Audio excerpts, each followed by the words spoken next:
Yo, yo, yo, what's crack-a-lackin'? This is Francisco. And in this video,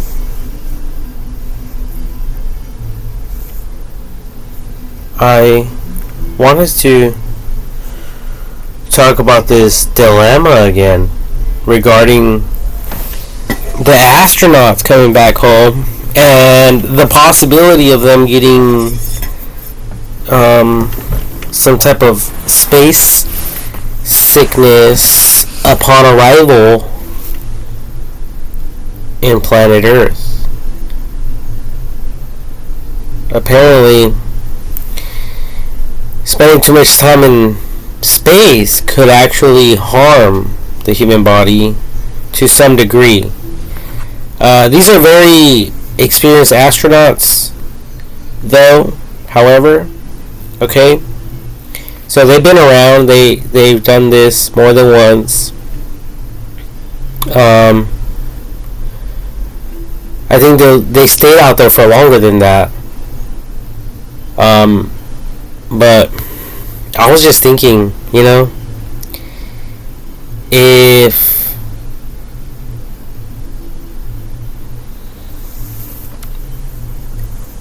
things are going to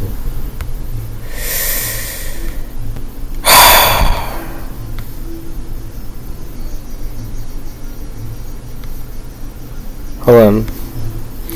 If things are going to continue, hold on.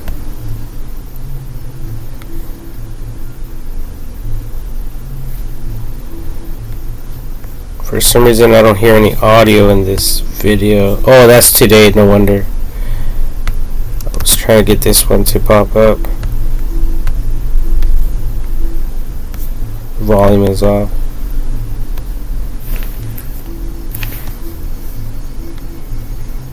Something is disturbing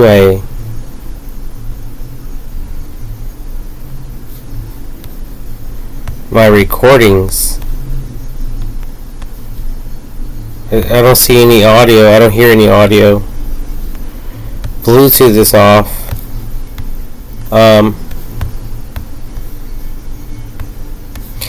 And according to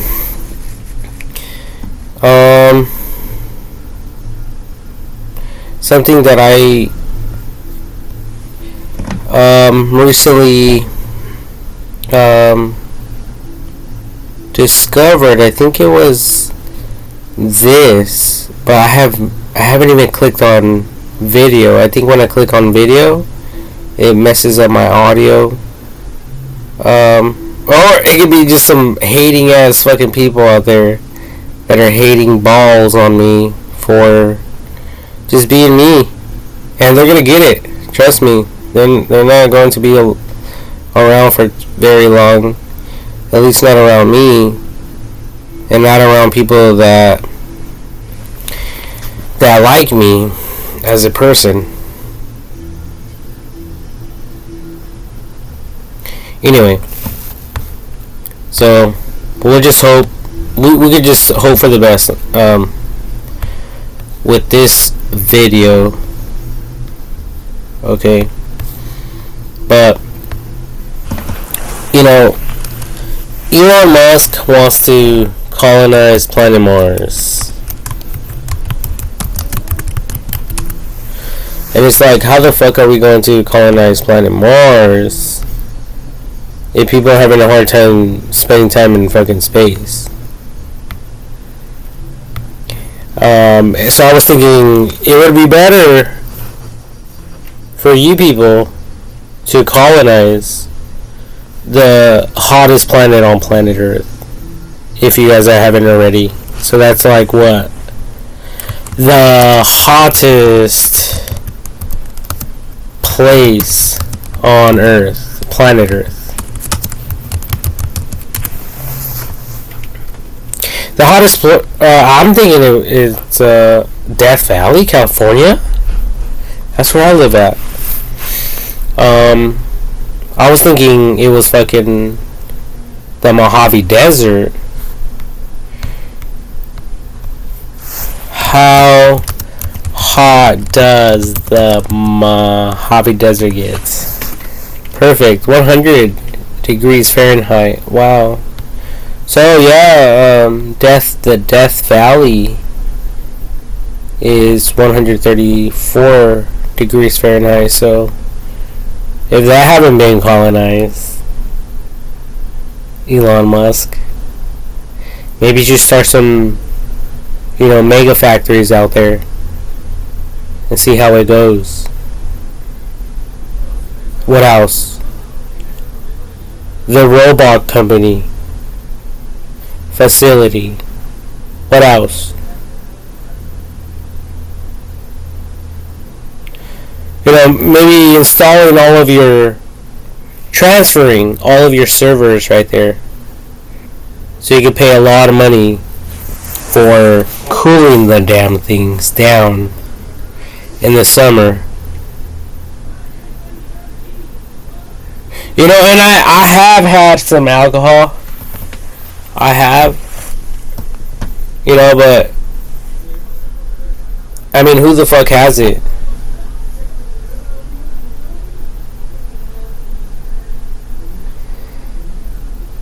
And if people are out there taking each other out, it's not my fucking fault. It really isn't. It's not my fucking fault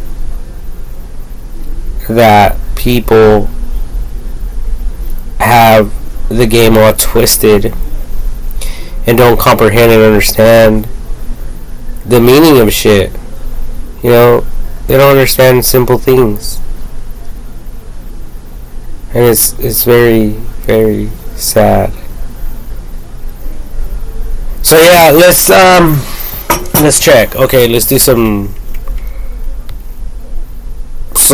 let's do our due diligence on this Death Valley. I mean, it must be great for solar panel. I mean, if you guys don't have a solar panel farm out there already, then I don't know. Oh, as a matter of fact, these are super cool.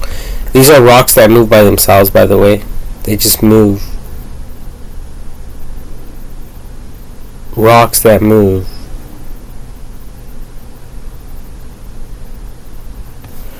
Death Valley, California.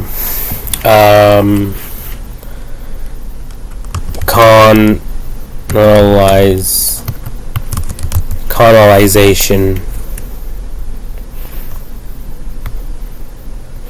The colonization of Death Valley, California began with the arrival of the Timbisha Shoshone people, who inhabited the area for at least a millennium, followed by the arrival of European settlers, particularly during the California Gold Rush in 1849, and later mining booms focused on borax.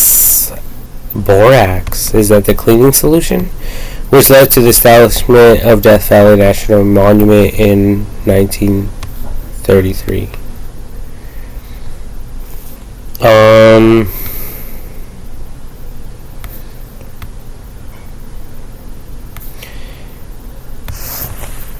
I mean, I'm pretty sure there's some roads around there. But God. Hey, look at this. History of Death Valley. Doesn't this look like one of those 3D printed space homes?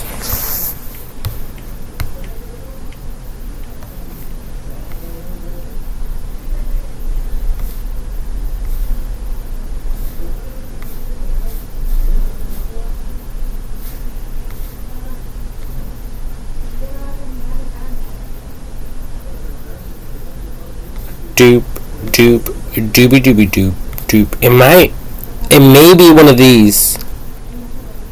Yeah, for future astronauts to Mars. You see that? So they're basically copying this idea. History of Death Valley. I mean, it looks like it anyway.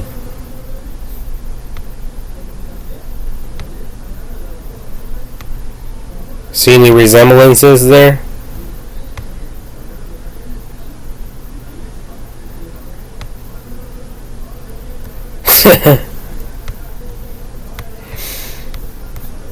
Anyways, sort of, right? So it's very hot, super, super hot. These people had to put up with a lot of crap. That's for sure. Look at this is the Mojave Desert.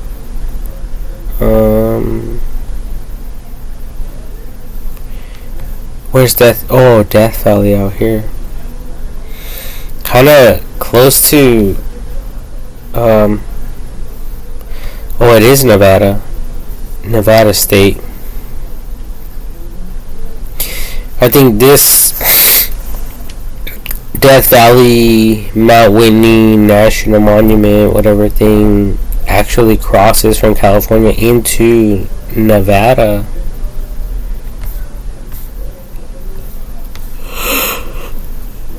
So, yeah, I mean, this is,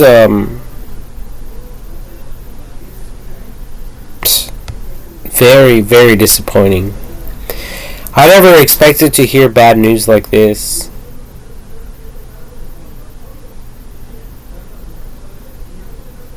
In my lifetime. I mean, people getting sick just from being out there. But I guess that's pretty common if you guys really think about it. We have. Do you people have the weirdest like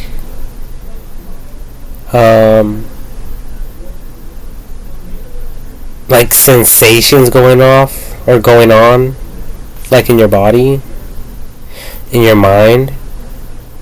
Like, it seems like people are hacking me, and even possibly even watching me live as I record. And then somehow they want to fuck with my camera, my recording, so there's no audio, so it could throw some of you people off, some of my fans. If you are a fan, my number one fan, well, don't get angry because there's no audio. It's not my fault.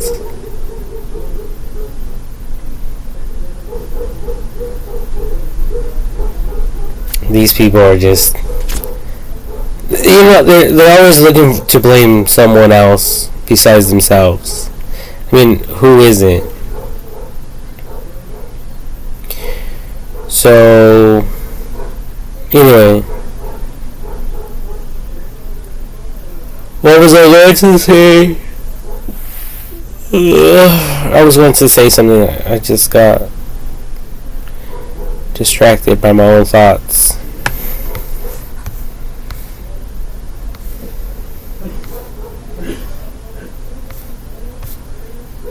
Does that ever happen to you guys? Getting distracted, or you people getting distracted, or if you guys get distracted, you guys get distracted at all by your own thoughts?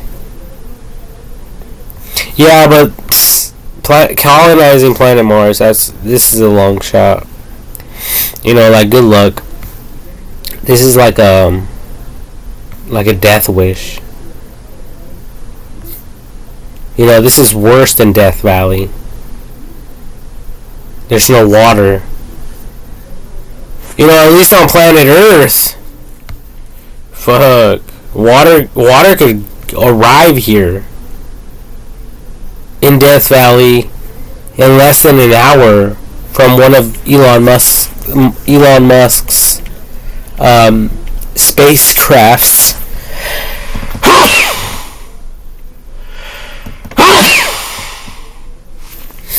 Excuse me.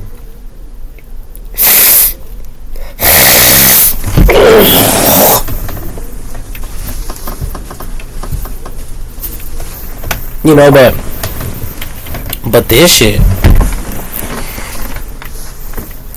shit going to Mars, good luck.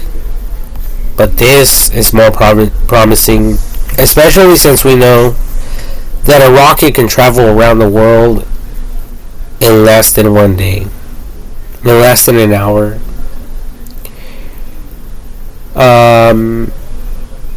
So anywhere from planet Earth, there could be a cargo shipment delivered directly to Death Valley, California, with a huge amount of water for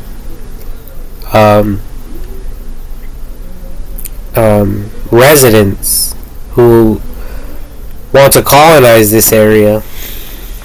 And I mean, I think it's very hard for people in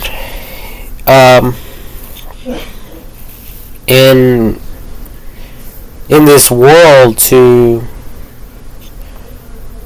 pay for water, to pay for electricity, and especially to pay for AC.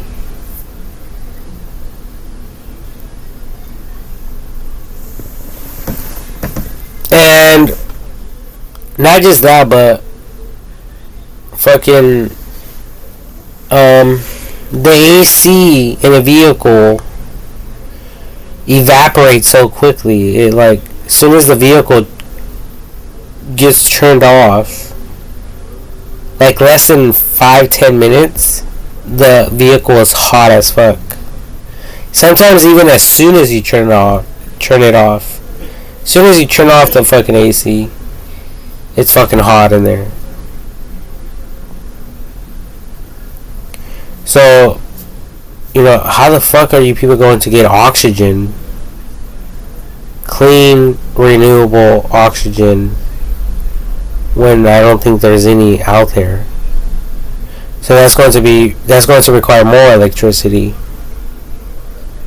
more maintenance, more possibilities for accidents. What you people really need to do is, create these, like, Mars domes here on planet Earth, but this Mars dome, this dome will be installed in Death Valley from, what I can think up as an experimental,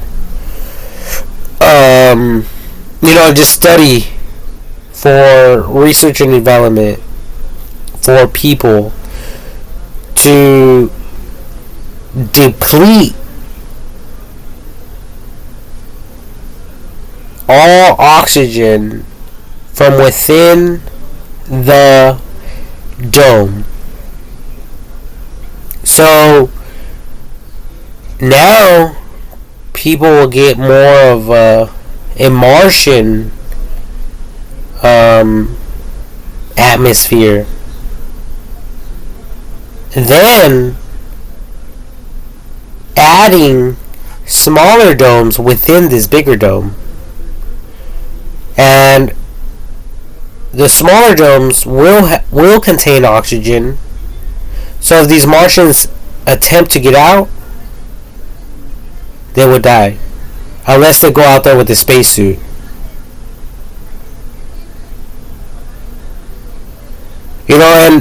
And this type of... it might sound too extreme, but at the same time, that's what humans are going to be faced with on planet Mars. So if anything happens, if there's an accident, at least we can resolve it here on Earth without losing resources. All this stuff won't just be destroyed and lost in space.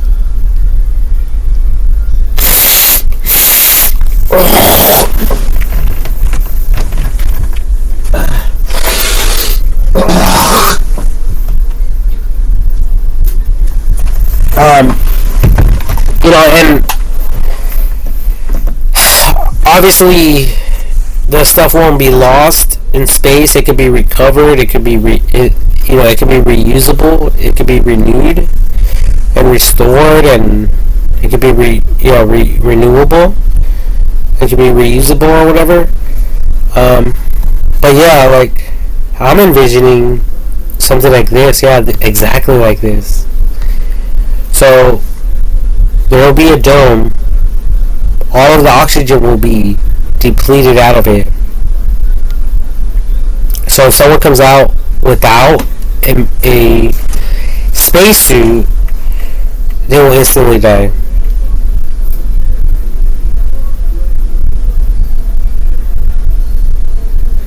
Because that's what will happen in planet Mars.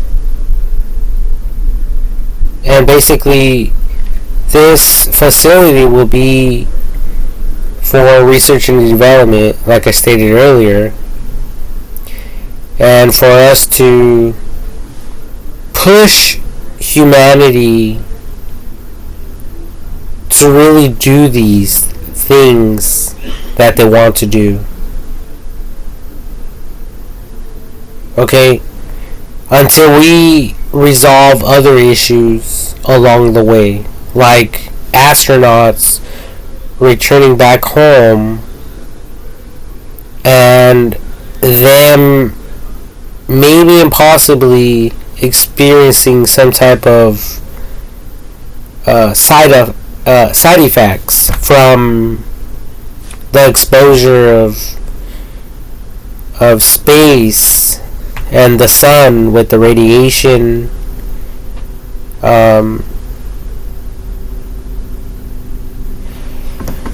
Because all of us were lucky. We're lucky these people are brave enough to go out there. We really are. These guys are like the people like in the Maze Runner. They really are.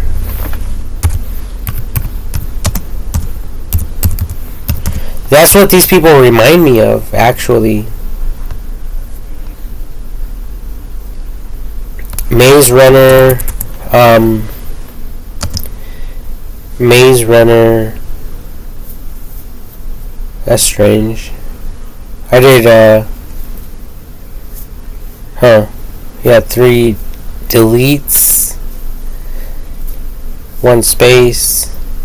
Makes sense, I think. Anyway, so Maze Runner characters.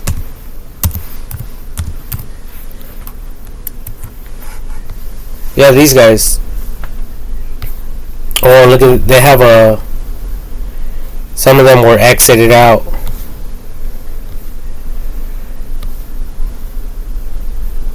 So this is what we're really up against.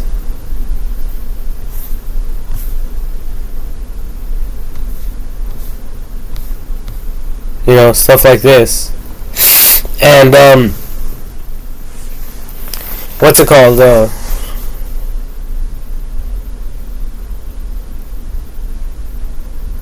I mean, I respect these people. I love these people for what they do. Because it's like, I feel like in a way, like I'm cursed. And I'm not blessed because I don't have a lot of money. But at the same time, I'm just a civilian chilling at home without any worries. And police officers are out there putting in work, putting their lives on the line. They're like on the front lines. You know, and space explorers as well. These people, I mean, we could kind of view these people as lab rats, even though they're not. But if we were smart humans and we could put a lot of humans out in space just to test them, then what would they be considered as? Like, kind of like lab rats, right? Like, just a test. They're just a test. And I know these type of situations and scenarios are taken very, very seriously. Okay? I understand that. So, whatever it is that they do, they take it very seriously. But, there's just some concern on my part for what they do, and I mean, it makes me wonder what encourages them, what motivates them to want to go out to space, especially since the human race knows so little about space. And trust me, there's a lot of people in this world who don't give a shit about space. They don't give a shit about space. They don't give a fuck about the affairs of space. What the fuck is going on in the ISS, Space International Space Station? They don't give a shit. They don't give a shit about what the fuck's going on. So I even thought to myself, like, fuck, you crazy motherfuckers came out with the electric chair for death row inmates.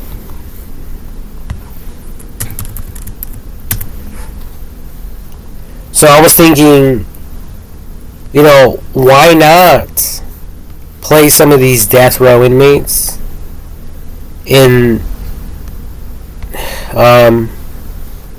here?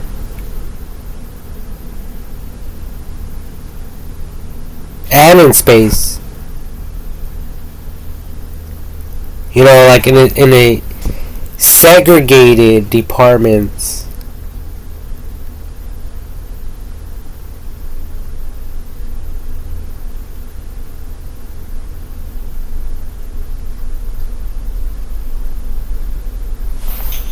That's what I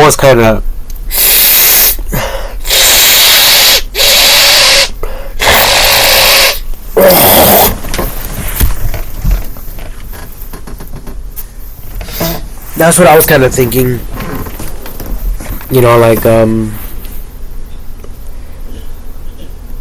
Like really putting humanity to the test. And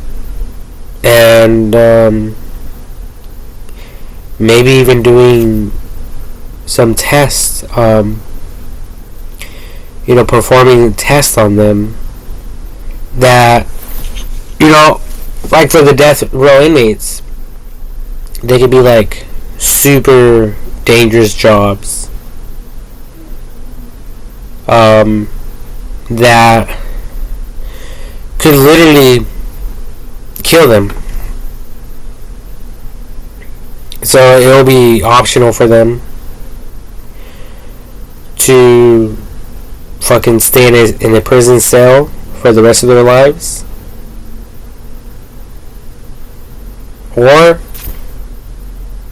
to approach them secretly, like in pretense. So like in other words, like no one will know about this top secret mission, supposedly. So people will take these inmates out of their cells and place them like in an interrogation room, and they could present themselves as people that work for the CIA, and they could be like, what, we have a special mission that only you can do, but it's up to you. want to stay here in your cell for the rest of your life? Or would you like to, in a way, be set free from this cell? And you'll be given all sorts of goodies that you can't have here in your cell.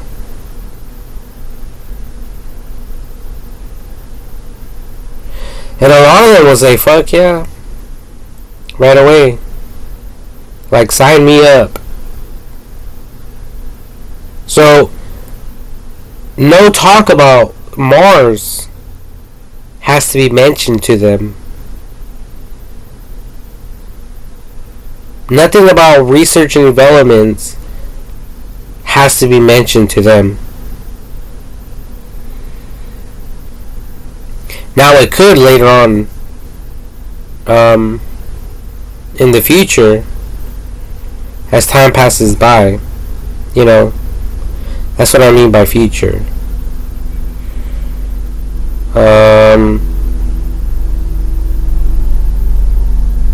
But yeah, just the way that they live their lives, everything that they do will be monitored and recorded. And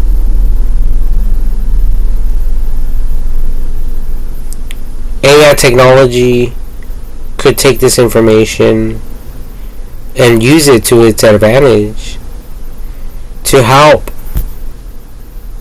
the human race along the way as well. And obviously to perfect things along the way.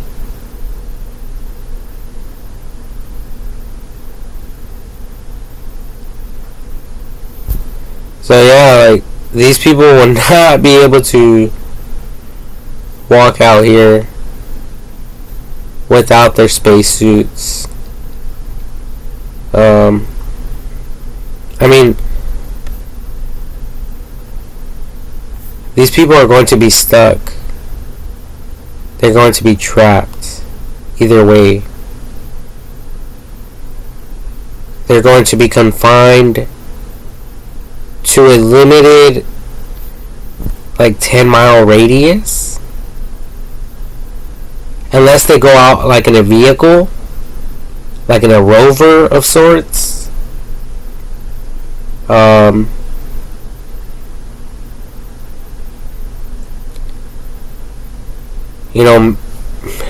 I mean, just look at it like this. If their vehicle is able to travel 1,000 miles, then they won't even be able to travel half that distance, because they would have to come back and refuel and restock and get some fresh oxygen tanks and food and hygiene. They would have to shower and stuff like that. So, I mean, unless they push, well, I'm not even going to go there, but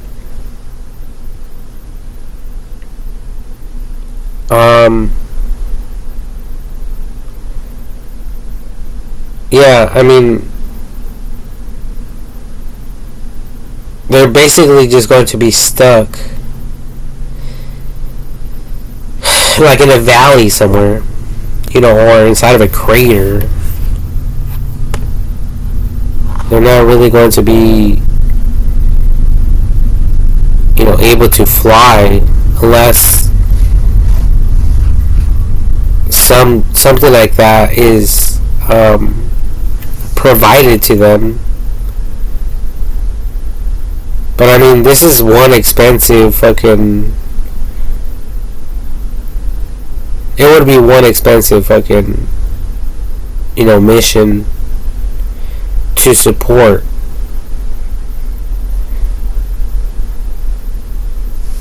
especially since there's no water. I mean, there is some water, but they would have to use a lot of electricity. So maybe you guys could undertake this mission with like nuclear fusion or like a nuclear reaction, nuclear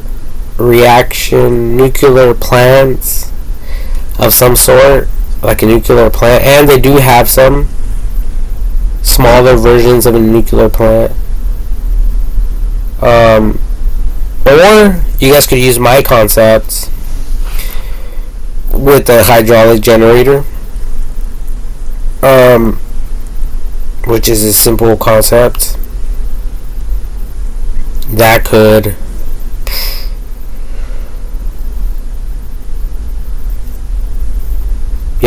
it could power this whole little dome like nothing. Everything, your refrigerators, your smart cars, your lights, your AC units, water conversion, urine, distilling to fresh water, and also generating clean oxygen, renewable oxygen for everything within the facility. But yeah, I mean, this stuff is super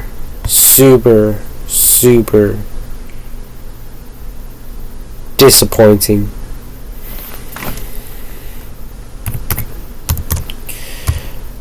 Astronauts return and possible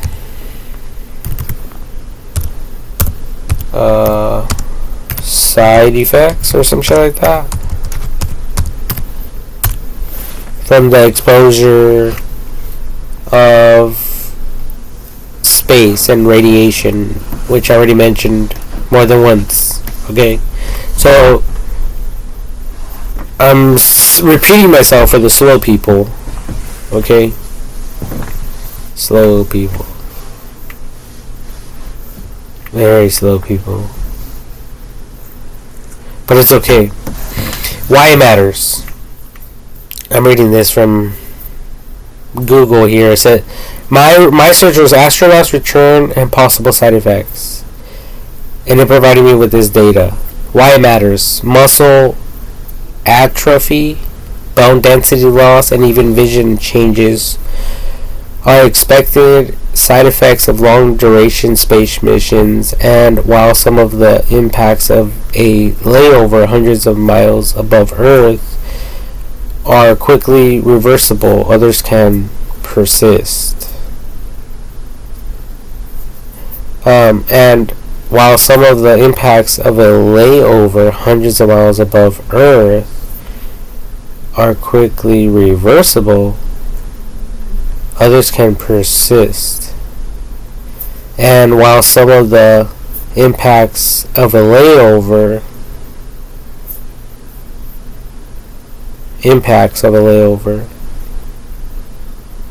like impacts on the human body hundreds of miles from Earth are quickly reversible, others can persist. Or we're referring to impacts, which are effects.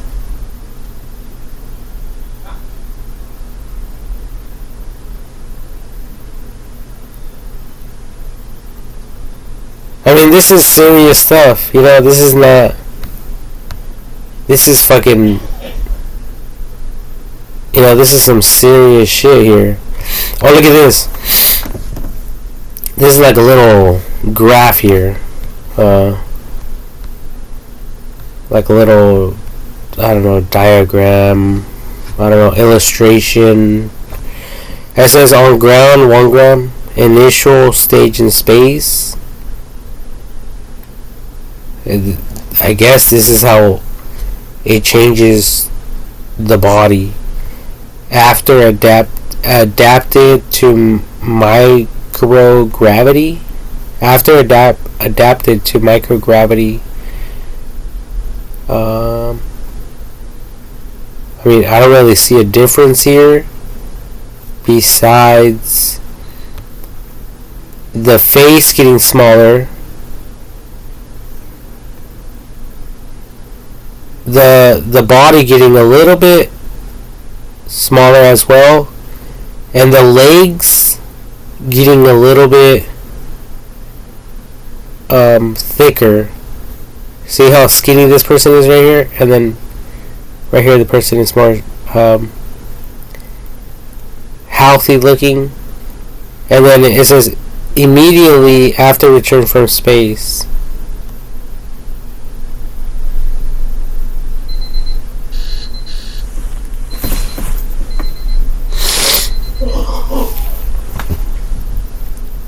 So that's what astronauts have to put up with.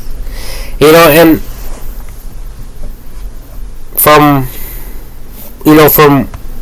what I gather, this is kind of like a ocean scuba diver resurfacing from the depths of the ocean. Already specified ocean. Of the depths. And resurfacing.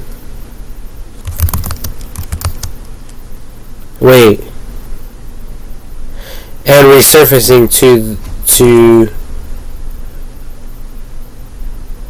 the top. So, let me see. Ocean scuba divers.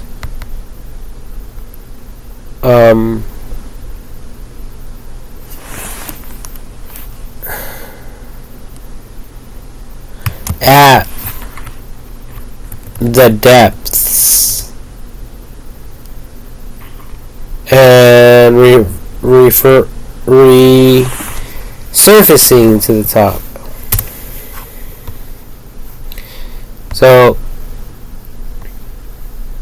So yeah, like, from what I understand about scuba divers is that if they are immersed, if they are very low, below sea level, the further they go down, the harder it is for them to go up. Naturally. I think if they were to attempt to instantly go up, they will die. According to my intelligence, what I've been taught, it is rumored that they have to go like a little bit up and then wait. And then a little bit again and wait. And then all the way till they get to the top. So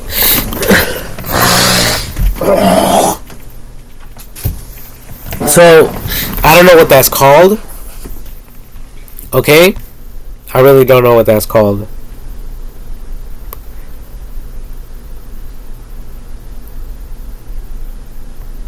But I'm assuming that whatever is going on in space is similar to what scuba divers are experiencing here on planet Earth when they go further and further down to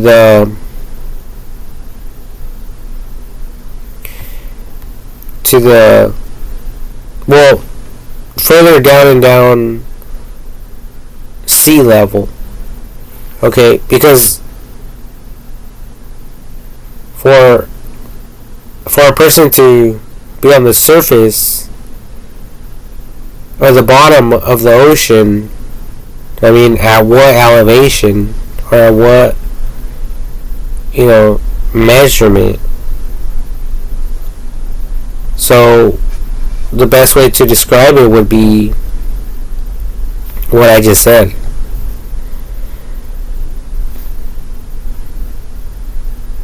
The measuring from the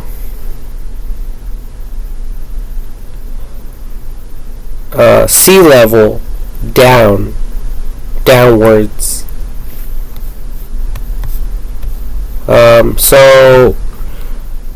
So anyway, okay, so ocean scuba diver, servicing to the top,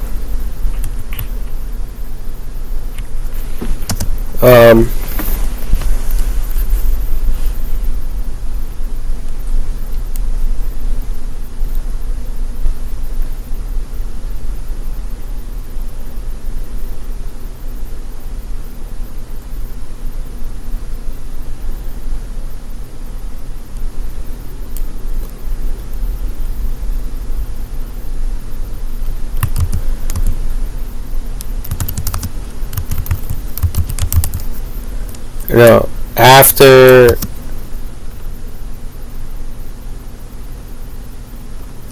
going down, let's say 2,000 feet below sea level. And I don't even know if this is possible.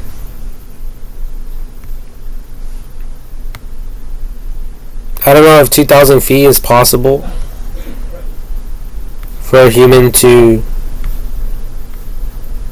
be able to swim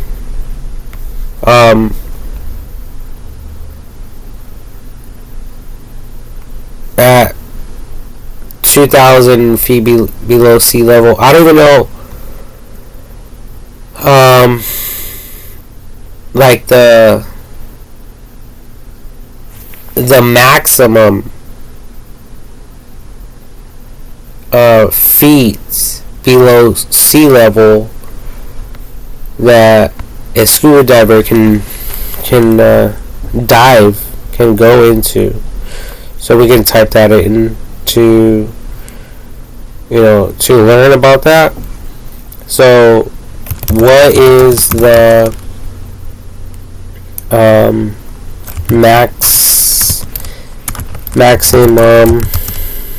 maximum without any, what is the maximum feet below sea level that a scuba diver can go?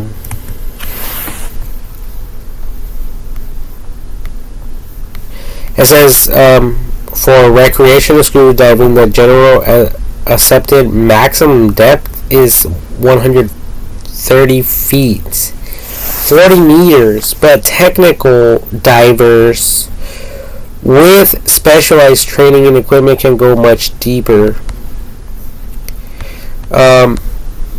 Here's a more detailed explanation. Okay, it's not that long. The depth limit of 130 feet, 40 meters is a safety guideline established by major dive training agencies like PADI, NAUI, and SSI. Technical divers who want to explore beyond this limit need to pursue technical certifications, which involve specialized training and equipment, including decompression. This may be what I'm referring to. Decompression procedures and the use of different gas mixtures, which I wasn't even aware of. Different gas measures. So, go figure. Why the limit? Question mark. The 130 feet 40-meter limit is primarily based on the risks associated with nitrogen narcosis and depression sickness, which become more significant at greater depths. See that? So you guys see how going from sea level, whether you're going below sea level or above sea level, the higher you go, it can create sickness. Or if you guys go below sea level to a certain distance or whatever, it can create sickness as well. So we can technically go back to this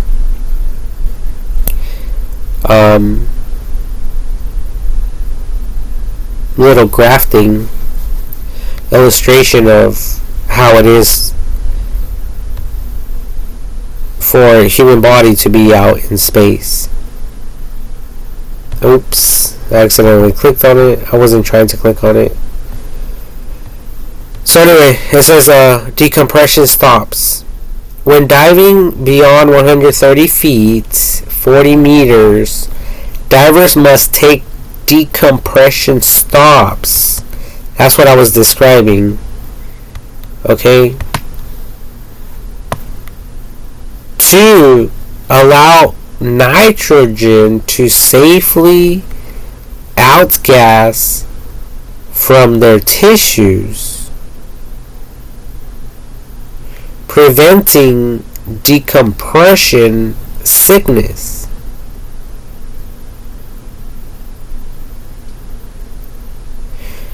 So there may be a connection here,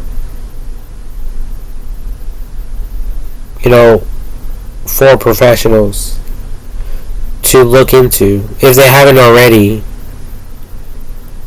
which would be kind of weird if they didn't.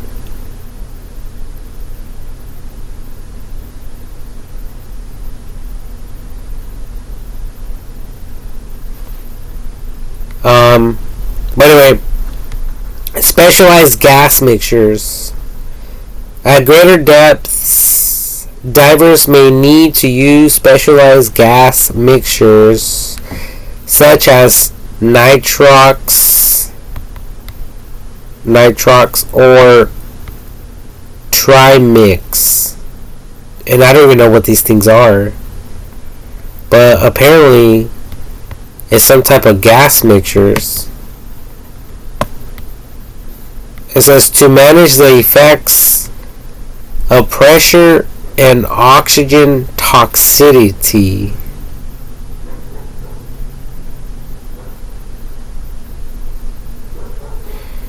It says record deep dive. The record for the deepest scuba dive is 332.35 meters, which is equivalent to 1,090 feet. Set by Ahmed Gabber.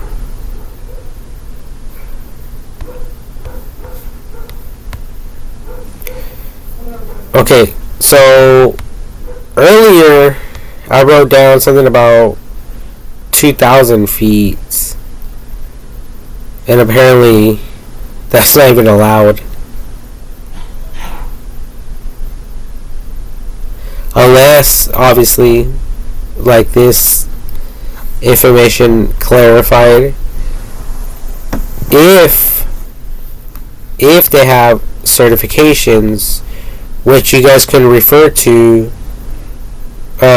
back to technical diving.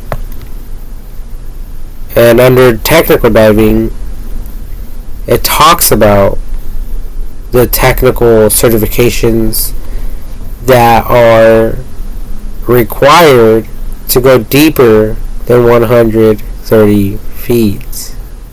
below sea level to go deeper.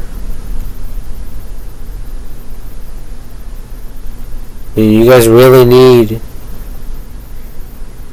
a certification to do this. You know, you can't just be like, oh, I know what I'm doing. Like, I've done this my whole life, don't worry. Like, no, you can't do that. It's not allowed. It's against the rules. It's actually illegal. Because doing something without a certification is fucking illegal.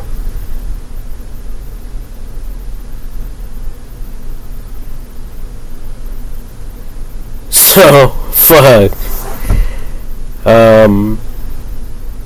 I just don't see how you guys plan on colonizing planet Mars and supporting it. You know, and sustaining it. I mean, I can see it working though with my hydraulic generator. But, I mean, I'm pretty sure there's better things out there. Like, nuclear fusion. But, honestly, I don't even know how that stuff works. I would have to, like, invest a lot of time. And I would have to watch a bunch of videos in, like, solitary confinement to really come up with, you know, like plausible feedback coming directly from me. But apart from that, I don't think I'll ever discipline myself to that degree, because along the way it just would be impossible for me to, because I'm just like everyone else. I have to go to work, I have to brush my teeth, I have to take a shower, I have to do all these things. And if these things are not taken care, if these things are not automatically taken care of, then I won't be able to focus my attention on that stuff. It's just like scientists, you know? I mean, I don't know how they do it.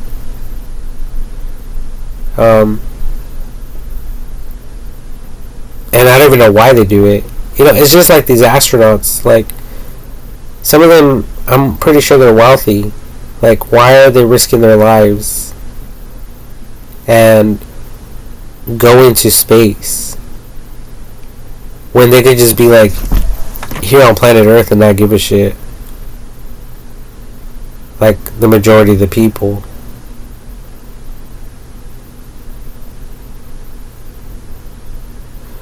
You know, a lot of these people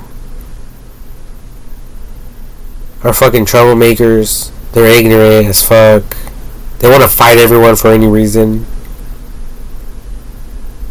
They don't know what time it is. They're lost. They're ignorant. You know, they're slow. They need help. They need AI technology to discipline them and to teach them more about life and to challenge their brains about shit that they never even thought of.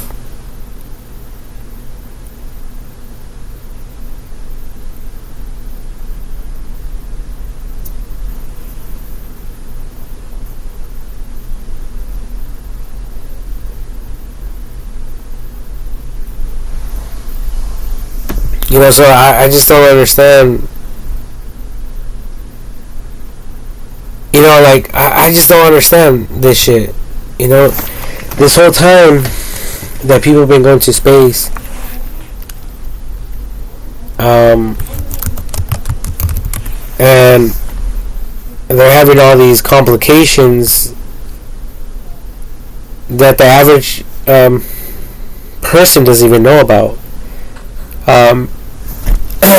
I did bring up this image before in my previous video, talking about these submarines here, submarines in general, and how they can actually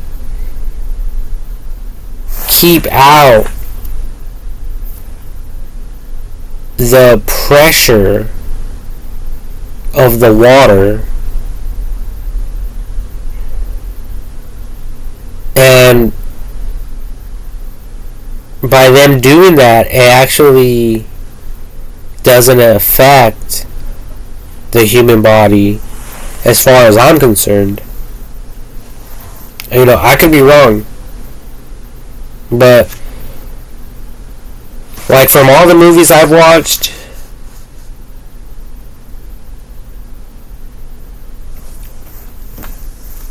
and all the stuff that I've heard,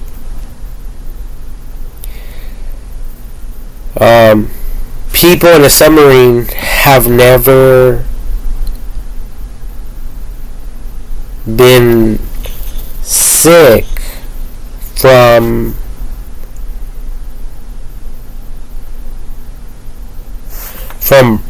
pressure in a submarine, because obviously the submarine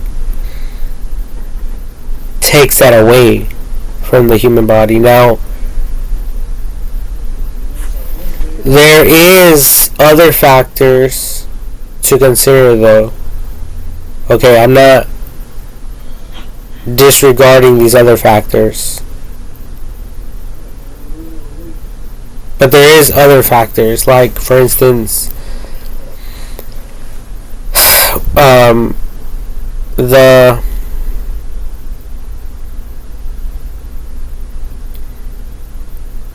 depressurization of a submarine when it is impacted by a torpedo or some type of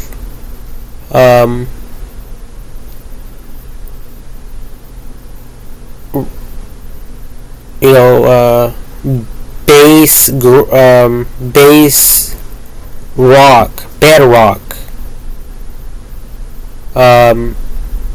at the bottom of the ocean. And obviously, if you guys know about submarines,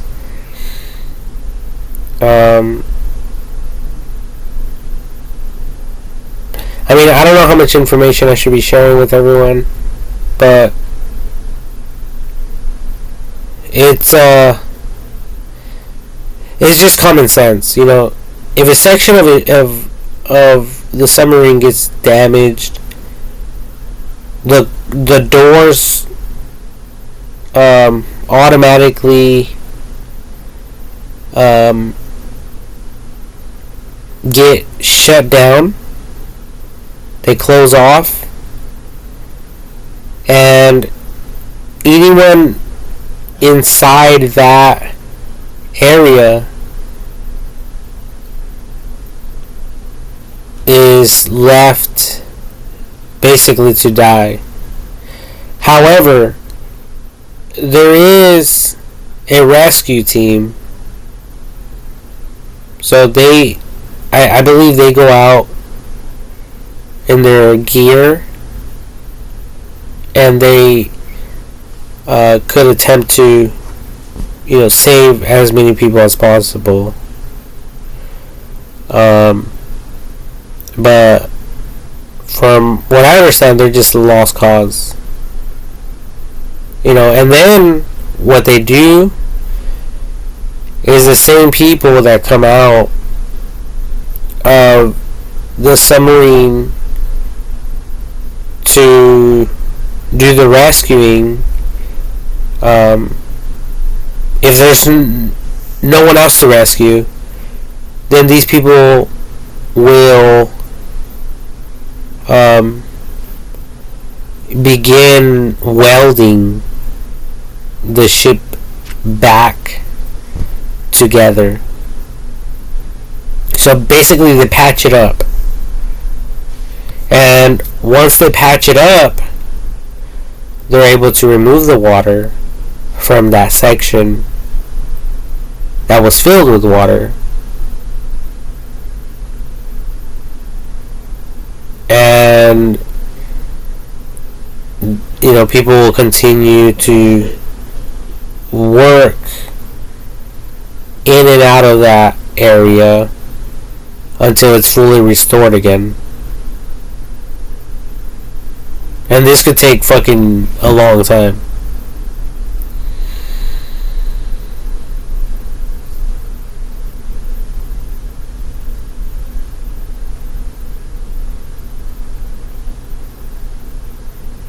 So anyway, do I believe that people get the same type of I think it's called pressure something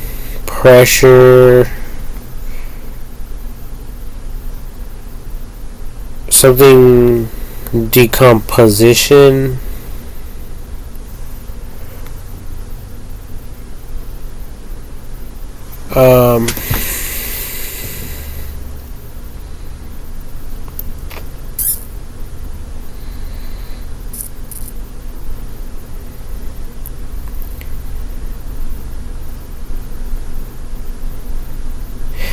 Yeah, well, I think it may be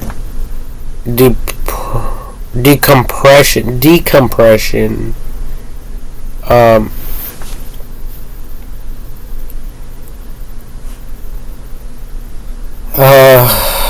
Like sickness. And the answer to that is no. I don't think that they do get it. Not like people in space or whatever, returning from space to planet Earth. Unless there's an accident. Like a leak inside of the ship, which alters the vacuum within the container that the passengers are in. So think about a container. Whatever is in here, whatever is in the container,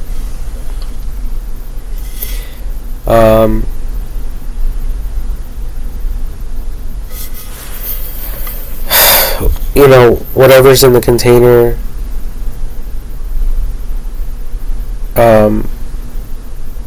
oh my god, this is a lot of information. I really don't, I wasn't really expecting to be recording about this stuff, honestly.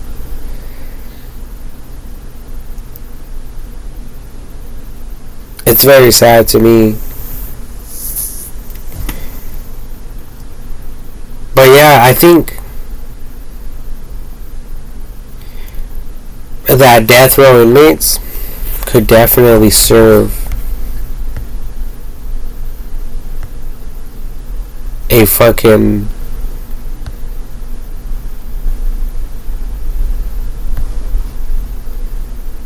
a good cause.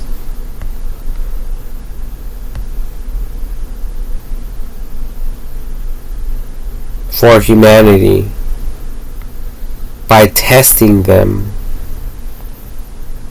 within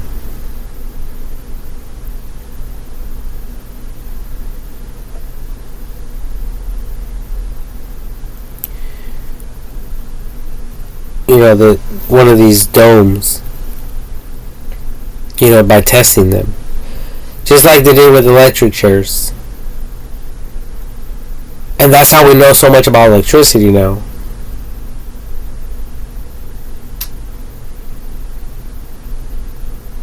Because they took all this electrical shit and applied it to human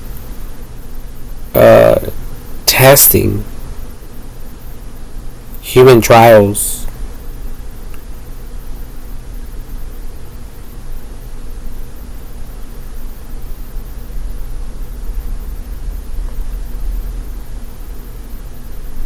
So of course, and that wasn't even. This wasn't even looking into accidental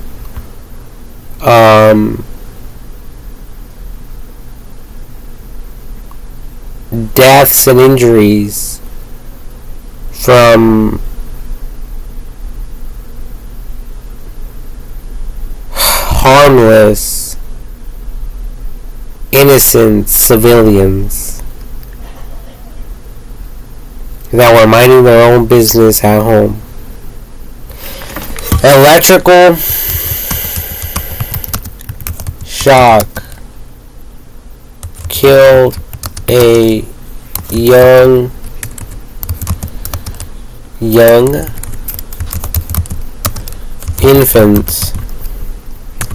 infant by biting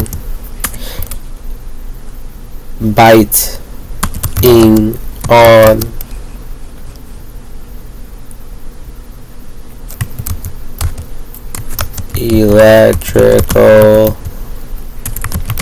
electrical by biting on an electrical charging cable.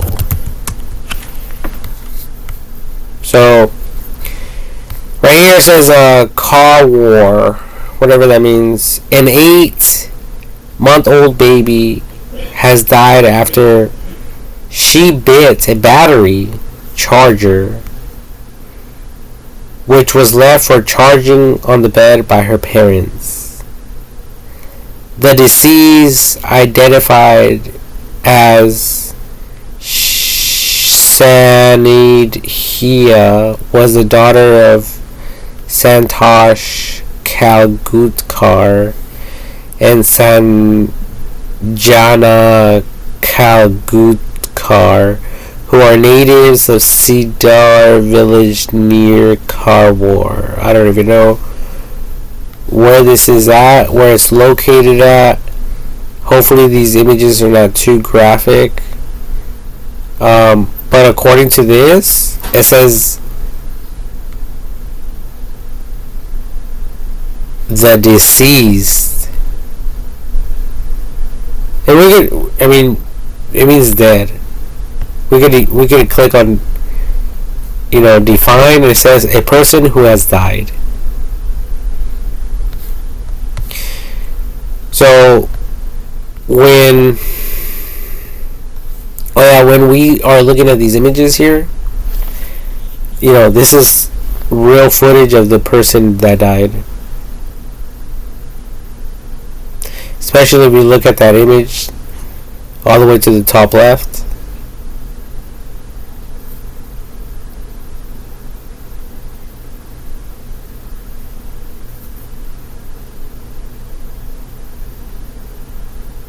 So there's still a lot to learn here.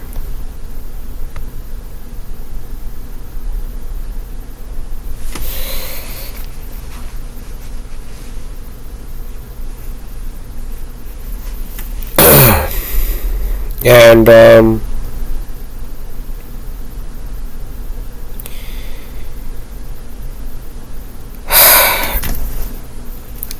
that's why I like AI technology a lot, because it can think about things for us.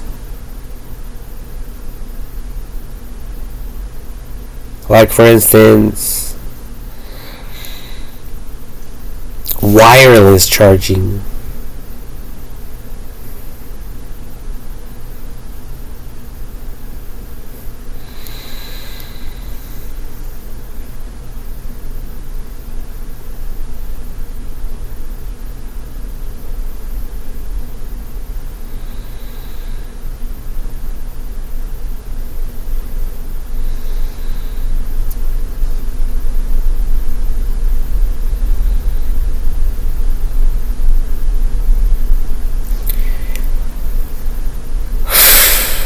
So when I look at the ISS,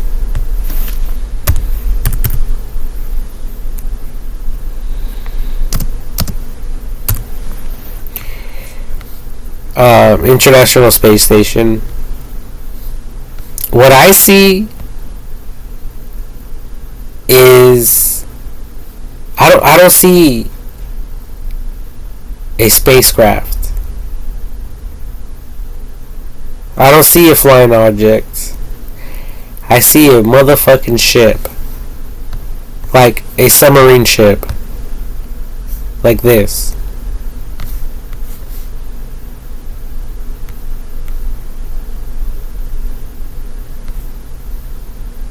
That's what I see when it comes down to the International Space Station.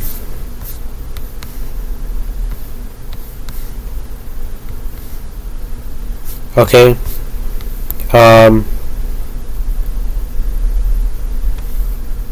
Look at this. It has stuff inside of it.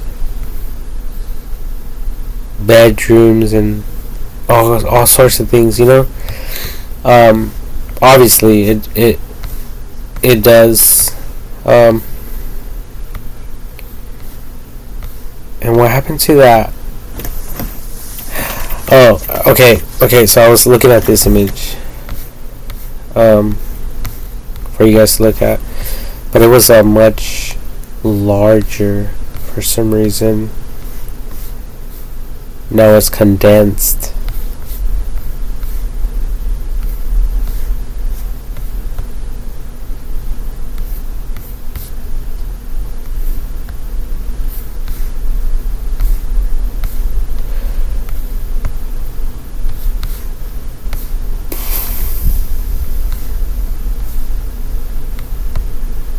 Anyway, so the ISS, to me, it's nothing but a ship.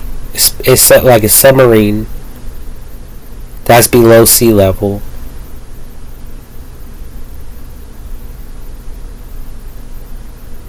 And obviously, in space, it's much different because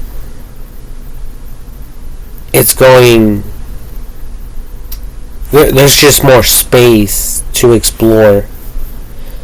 Below sea level is just something that is confined within planet Earth. And planet Earth is only so big.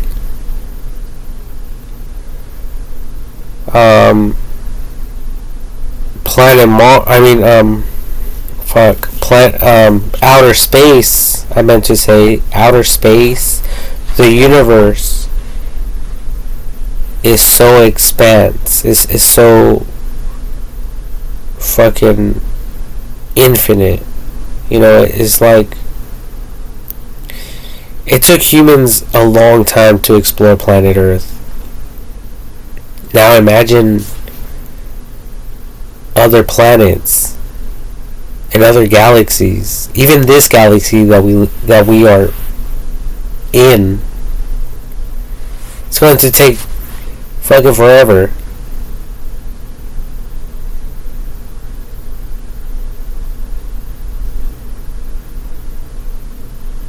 And I love these people, that return home. I love these people, these astronauts who are out there putting in work. Like I mentioned before, these are brave people. These are brave soldiers, um, and explorers, and they're very smart. Okay, they're not stupid, retarded people. They know exactly what they're doing, and I don't think that we humans should be putting their lives at risk by sending them out to space. Like, that's very dangerous.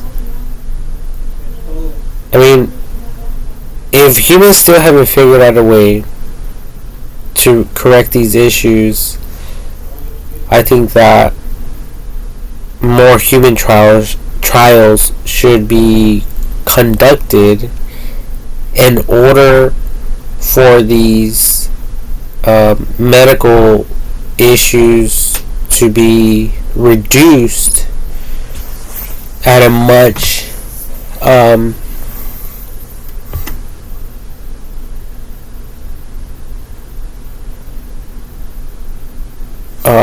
higher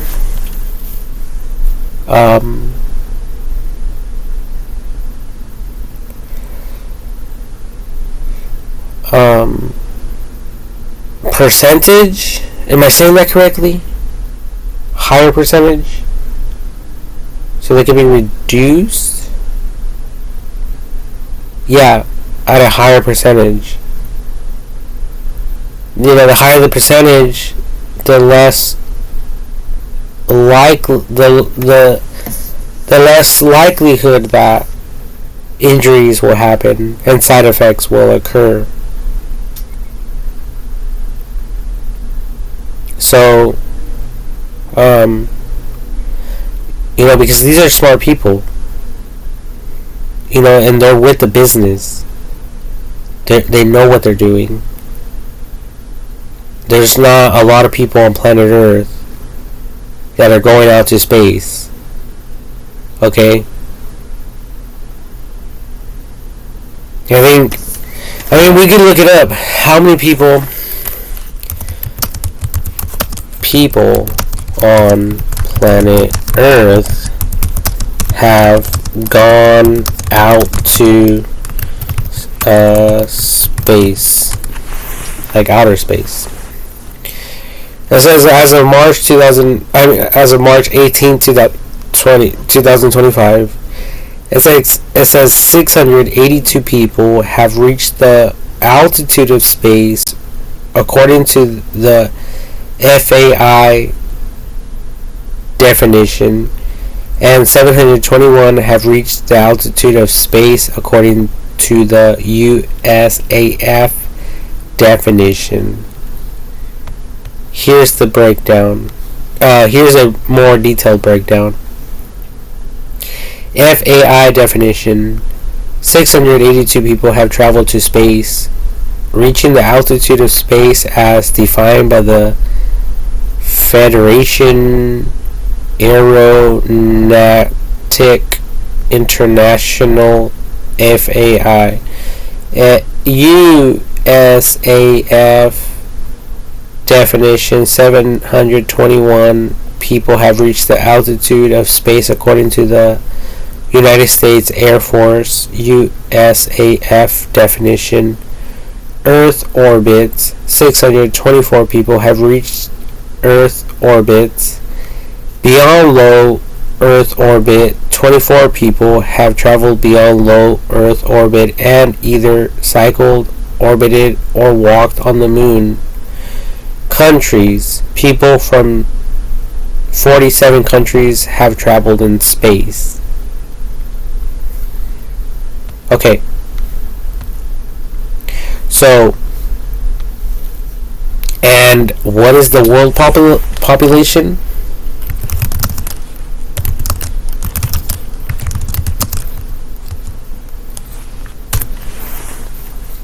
$8 billion?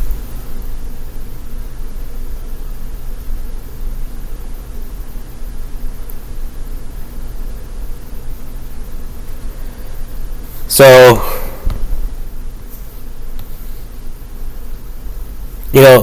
this is big business.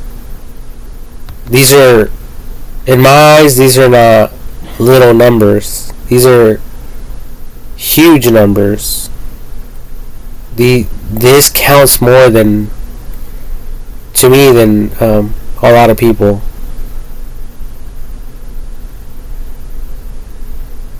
You know, because if it wasn't for history, like historian, settlers and explorers, we wouldn't have everything that we have today, especially when it comes to the internet.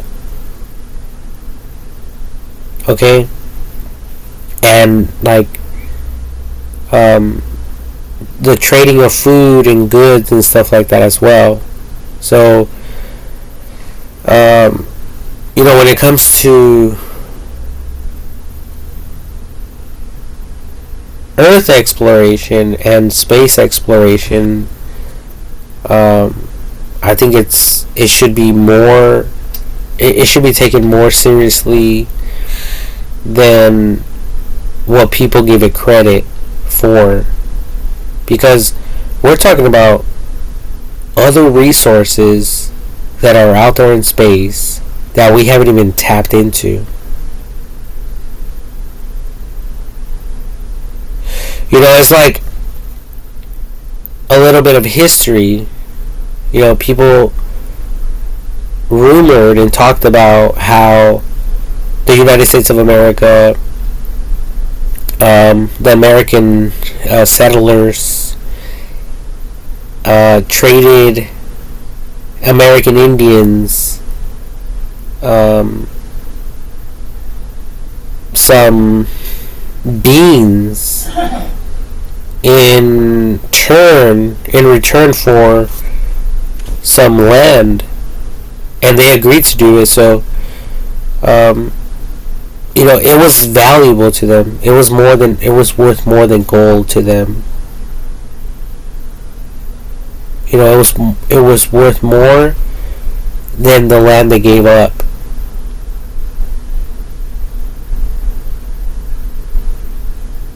You know, and we're talking about meteorites, other planets, you know, different types of gases in different planets, like Saturn, because I was just doing some research on this stuff, and Saturn is a gas giant according to the internet. And if you guys don't know what that means, I can look it up. Gas giant planet. Or look at gas giant planets like Jupiter, Saturn, Uranus, and Neptune in our solar system are large, mostly composed of hydrogen and helium, and lack a solid surface, instead having swirling gases above a solid core.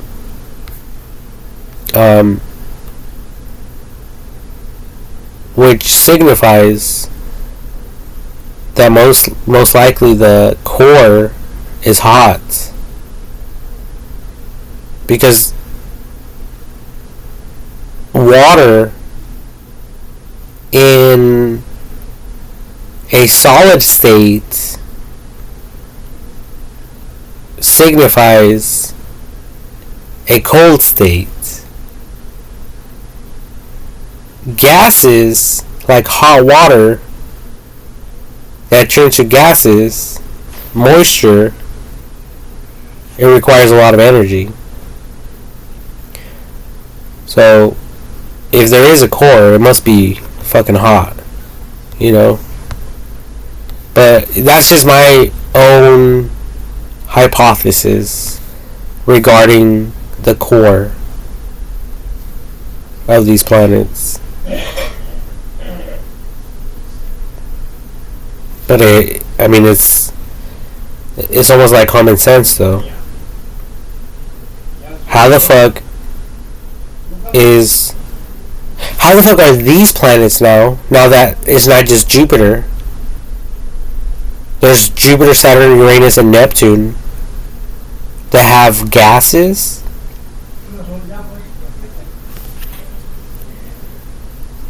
And I don't know if hydrogen and helium require heat. But if they do, then we're talking. We're basically we could expect to see a very hot core, like it specifies here, as a solid core.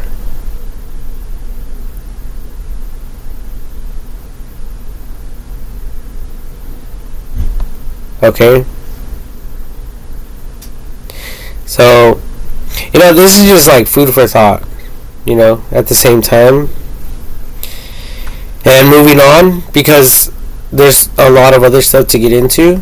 But I mean, look at these numbers. That's small in comparison to the population of the planet Earth. Now, how many people have gone to space in world history?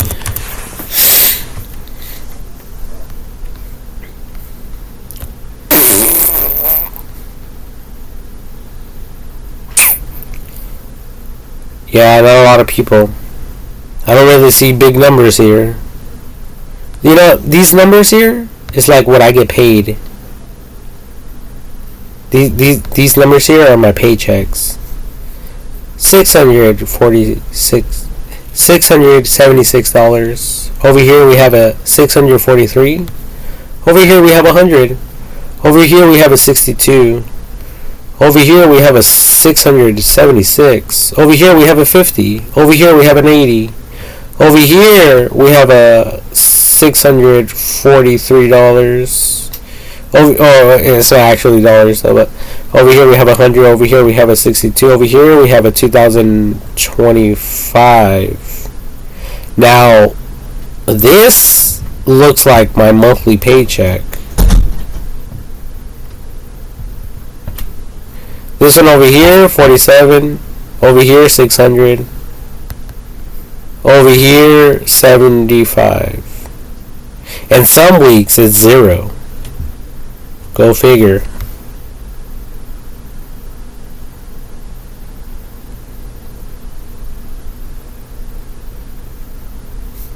Over here there's a 7. Over here there's a 2023. Yeah, like my monthly paycheck right there. I was honestly expecting to see bigger numbers. Whoa, as of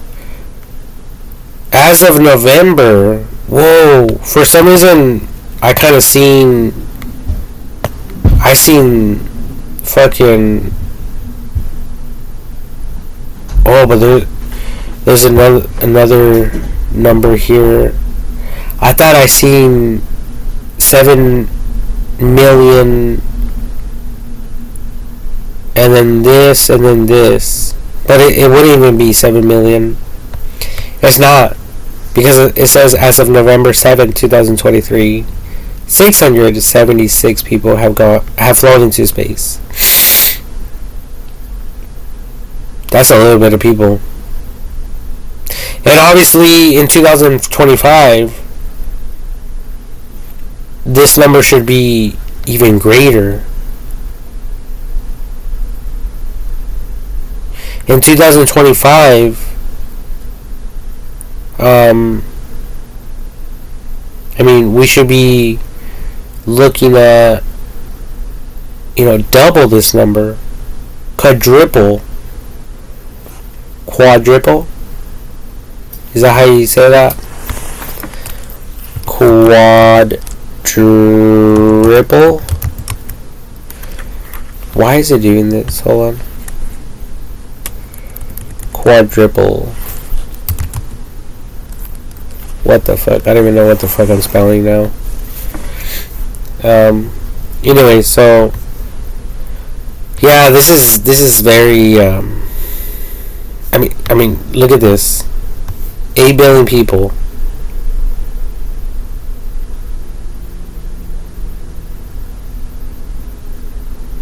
That's a lot of people. But according to the internet,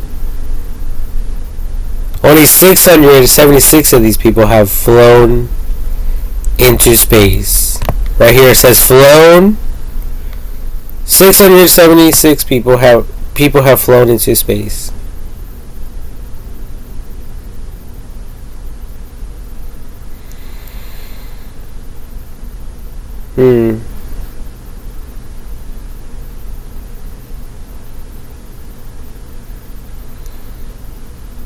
Yeah, colonizing planet Mars is a long shot. No doubt about it. I'm not saying it's impossible though. Not, especially not with AI technology. Okay. I think AI technology has more power, more smarts than people do. So we should be taking advice from it and not from others. Not from people. I think the internet is a reliable source, and AI technology is more of a reliable source. At least it should be.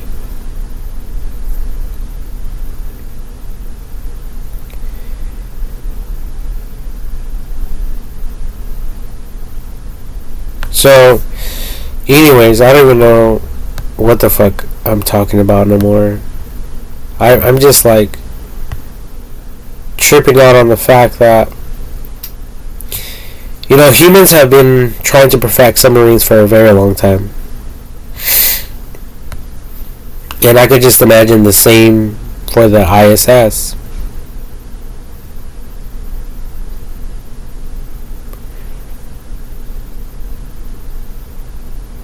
And obviously it's more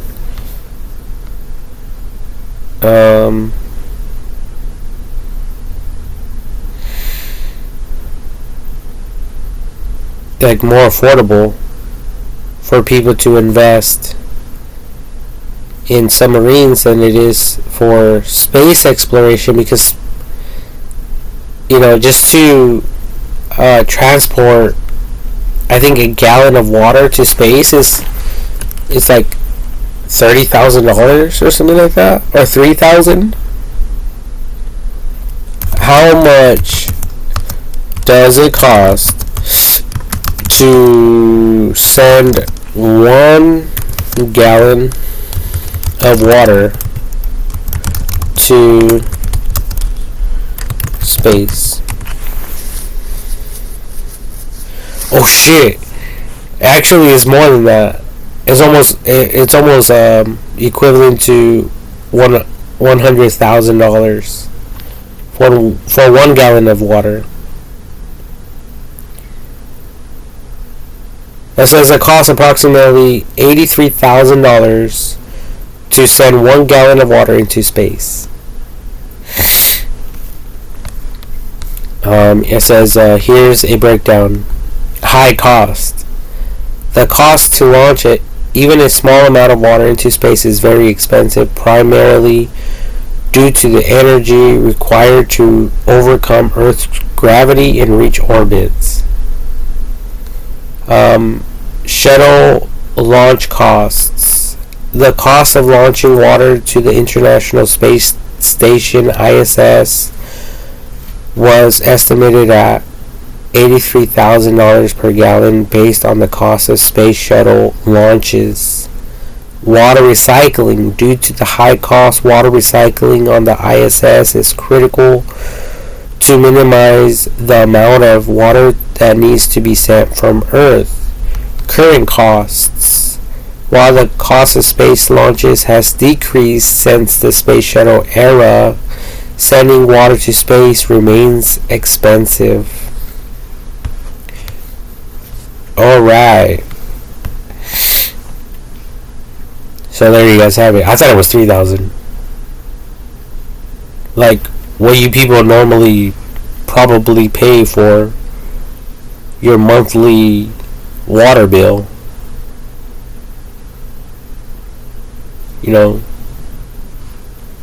thousands of gallons.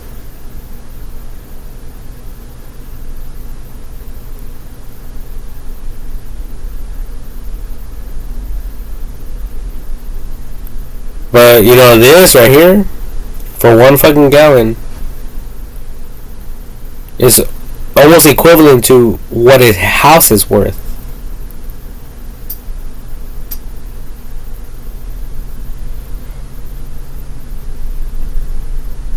I mean, this is no easy feat. This is no easy feat.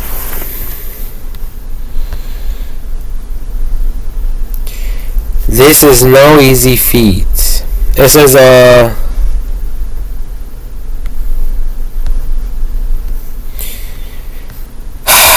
right here it says, no easy feat means something is difficult to achieve. Something is difficult to achieve, requiring significant effort, skill, or determination.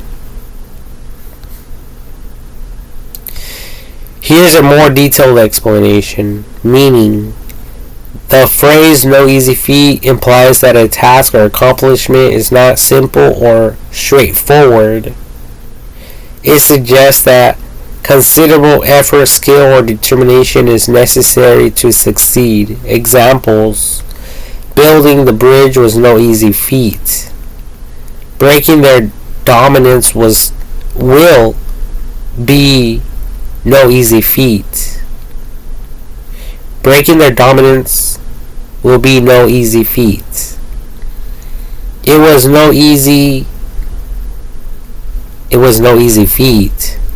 What the fuck? That doesn't even make sense. It was not an easy feat to capture a Canadian moment with the cameras of the day.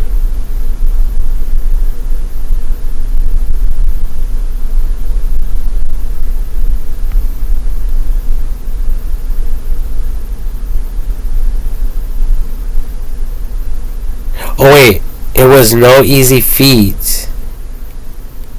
Wait, I mean this is brain fucking me. It was no easy feat to capture a candid moment with the cameras of the day. What is this? Supposed to be a fucking joke? Fucking clowning on cameras? Modern day cameras?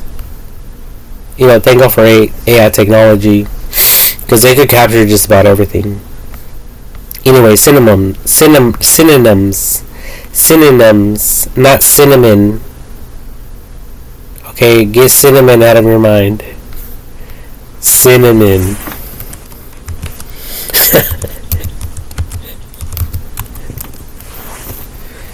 Cinnamon. Whoa. Cinnamon.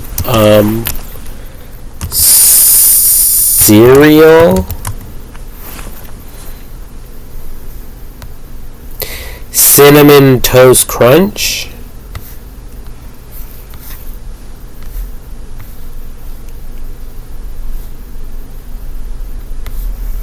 Okay, anyway, synonyms. You could also use phrases like no easy feat, not a simple task, or a real challenge to convey the same meaning. Was this useful? Fuck yeah, it was.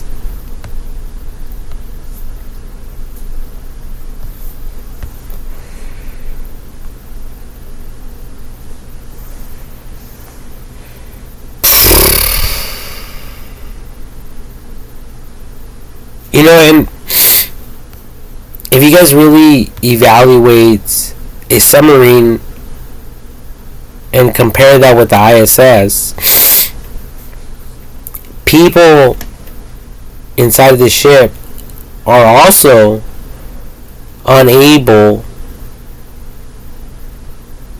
to leave this ship, this vessel. Because if they do, they will die. It's impossible. I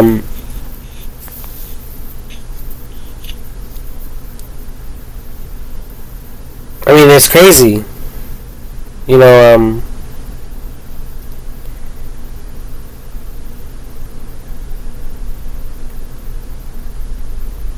But there is space,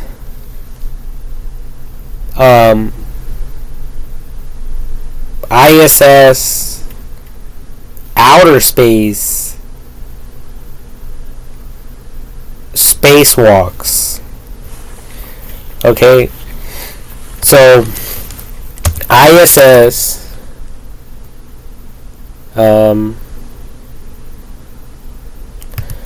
astronaut outside it doing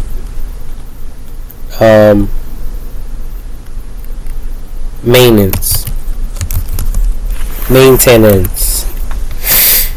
some maintenance. See, they could go out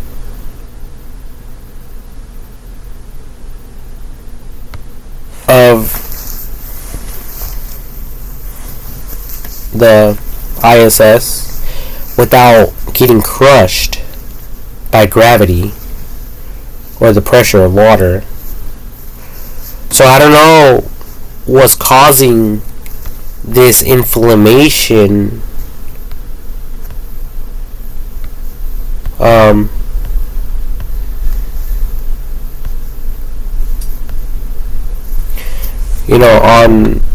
On the human body.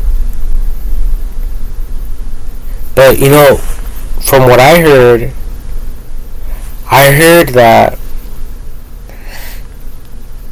an astronaut would feel like 70 degrees of pressure on their chest. Did I say 70 degrees? I meant to say 70 degrees. Fuck. And then looking at these images. No, but I meant to say 70 pounds of pressure on the chest. Added pressure. So for me, I would literally feel like I would feel like I was going, I would feel like I was going to die, or I would feel like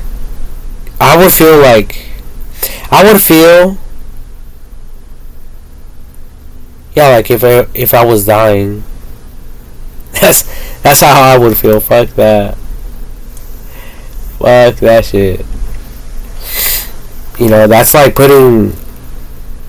That's like me laying down on the fucking ground and you people placing a 60 or 90 pound concrete bag on top of my chest. That's a lot of pressure.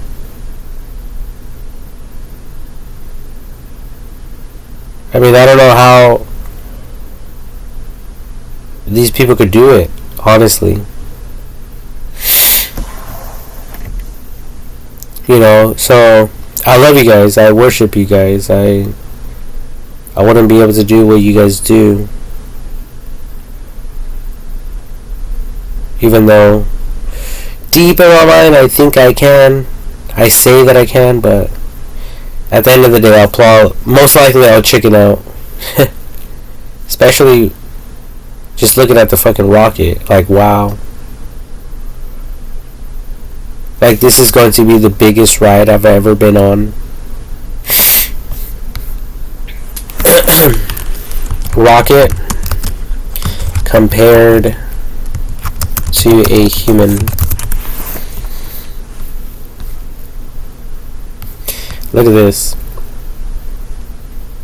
It says, well, it doesn't say anything, but this image illustrates a human right here. This little dot. And then this is Sputnik. This is the space shuttle. Wow, I never knew it was that large. What the fuck?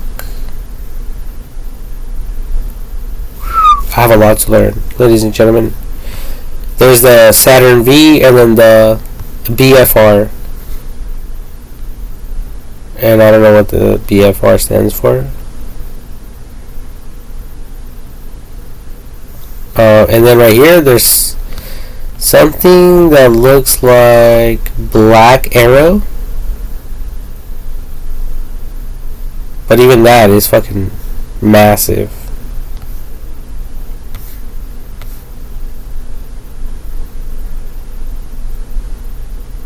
Wow, I had no idea these rockets were this gigantic. I mean, look at the size of this one over here. This one over here looks like it's going to be landing on planet Mars. Yeah, but this would be me looking up at these fucking spaceships, space shuttles, space rockets, and I mean, just the possibility of them exploding, of it exploding. You know, that's rocket, space rocket.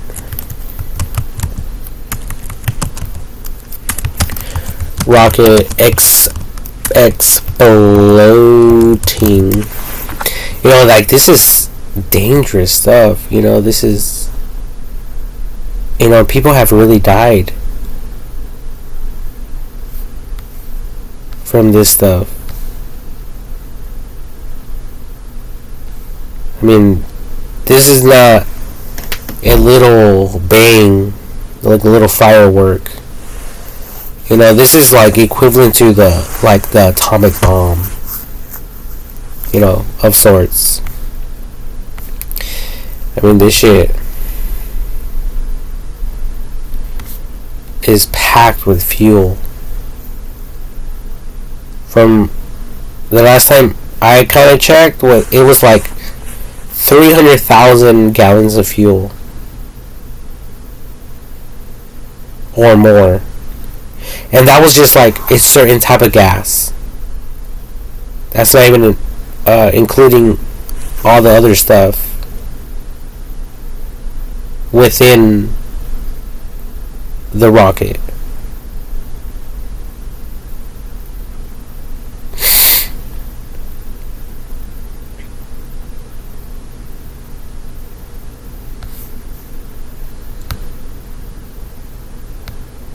So yeah,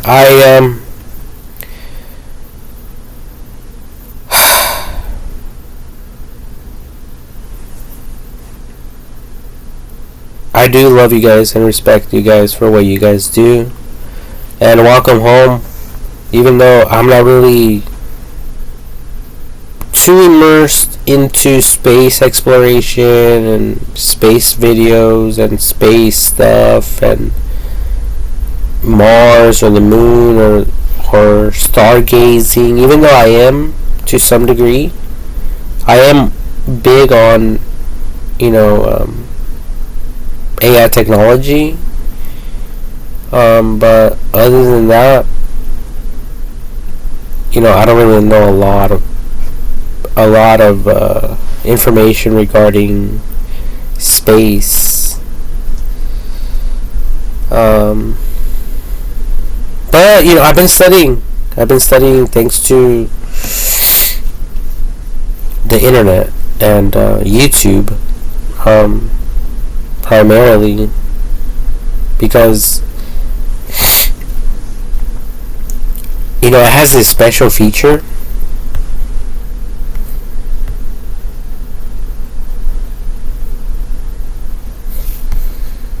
right here. See, it says playback speed, and it says 2 right here. So I've been watching a ton of videos that are like 3 hours, 4 hours, 6 hours, 10 hours, and I could condense these videos from 3 hours to like an hour and a half by fast forwarding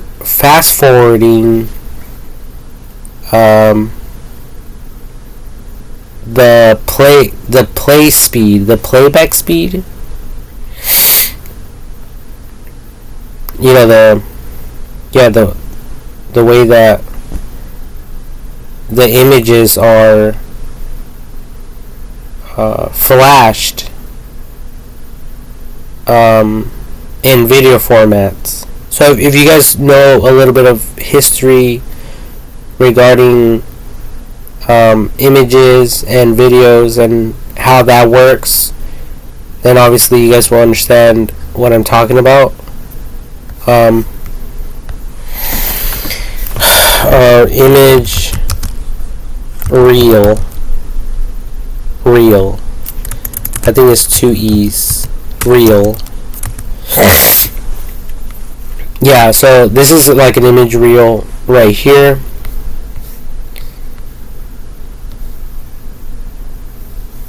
And basically, this right here would be, back in the day, like a slideshow. You know, a compilation of a bunch of images. But yeah, instead of looking at each little image, you know, with this fast playback speed or whatever, it skips a few images.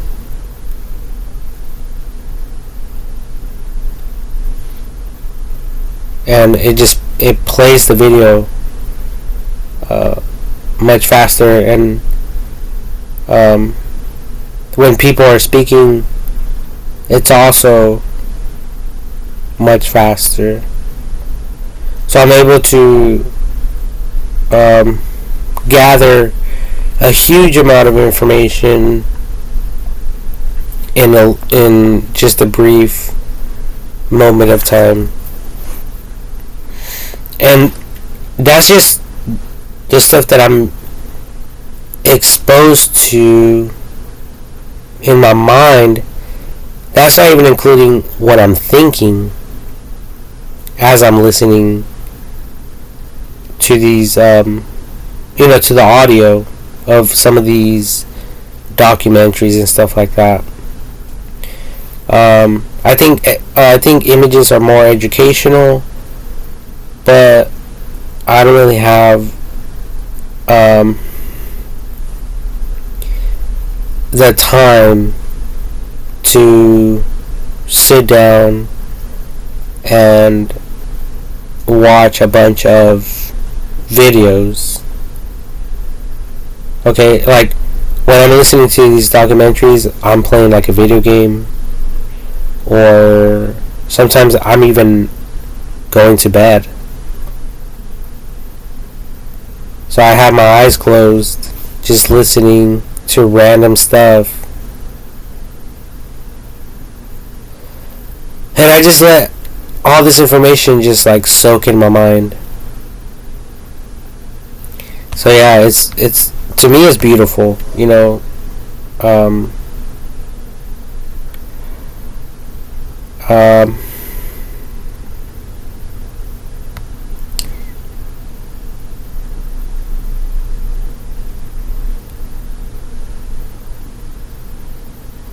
You know, AI technology is beautiful to me because I see more potential with it.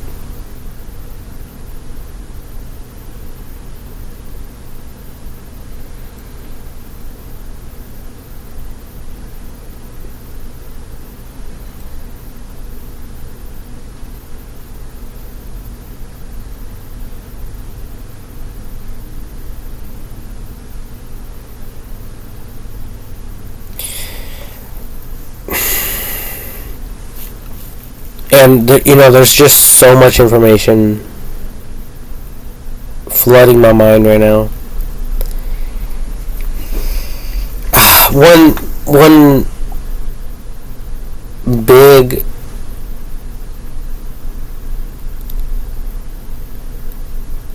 issue to me will be like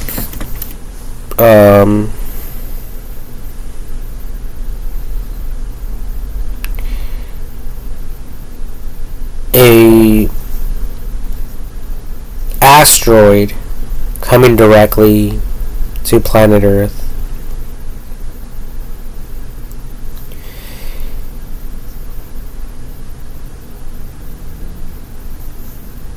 But it doesn't require.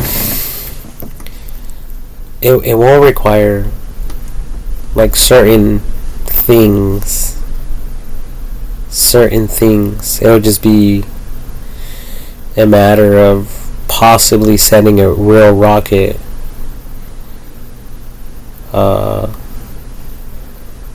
with something that could destroy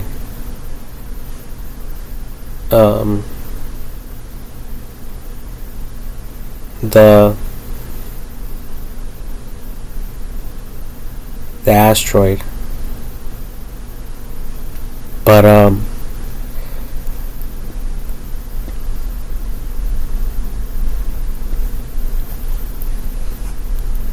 don't even know. I mean, I'm thinking about some other stuff as well, like other invention ideas.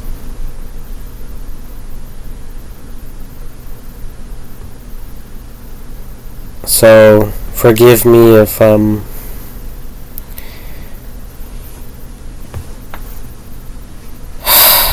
of like spacing out here. But anyway, yeah, so the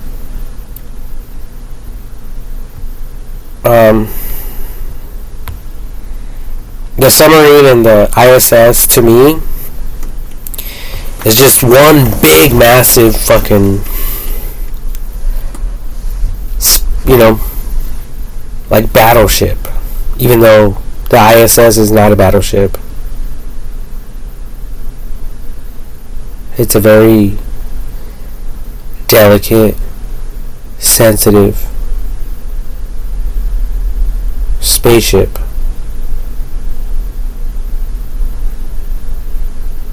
But it is strong. I mean, if you guys take the time to study asteroid impacts,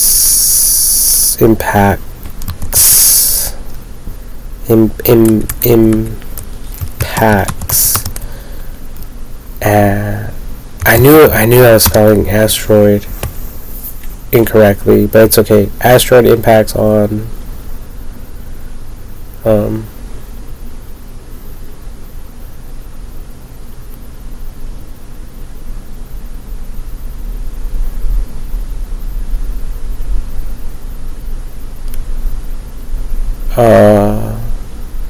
re-entry capsule.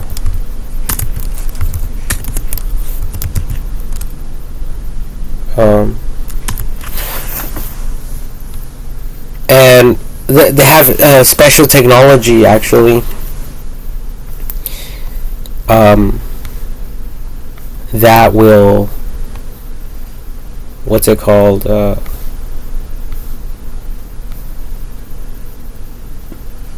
they have special technology that will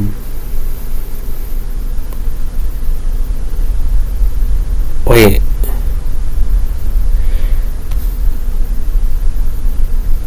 Yeah, fuck. Jesus Christ. Asteroid impacts on re-entry capsule technology.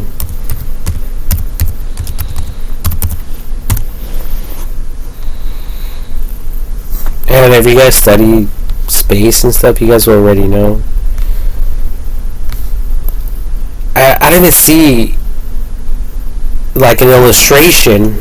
Let me see. Instead of technology, I'm going to write illustration.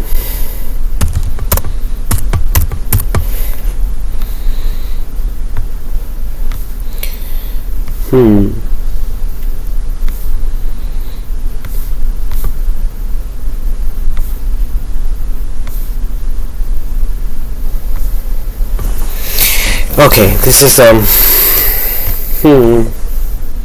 it's not coming up. It's harder than I thought to bring these images up on the internet. So instead of the re-entry capsule,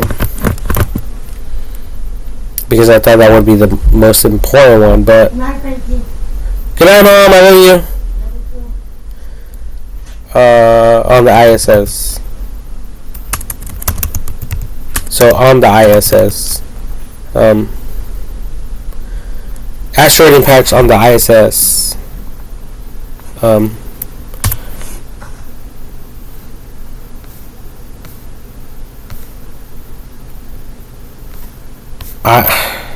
Asteroid impacts resistance on the ISS illustration.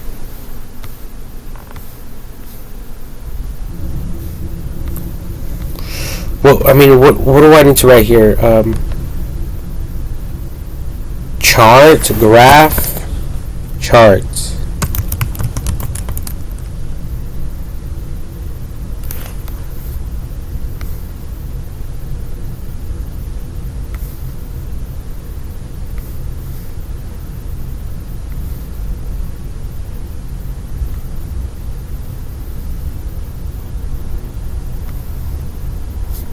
Still not coming up.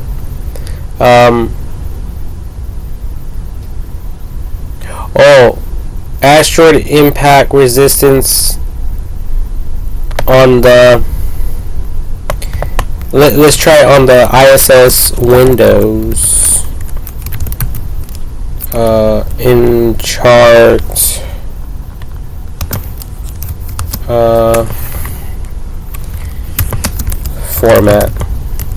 Format without any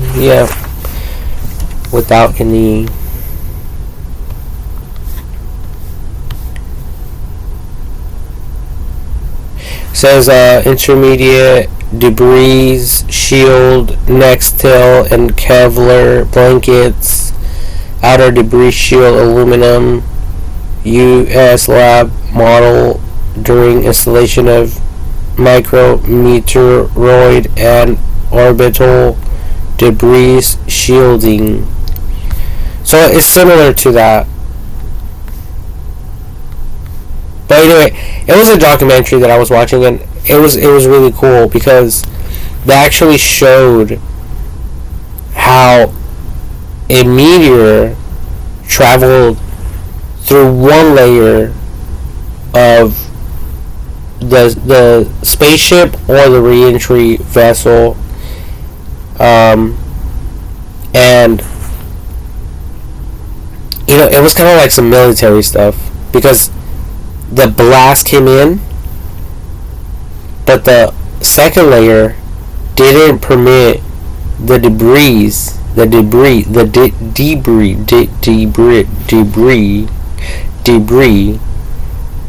to pass through it, but it did through the first.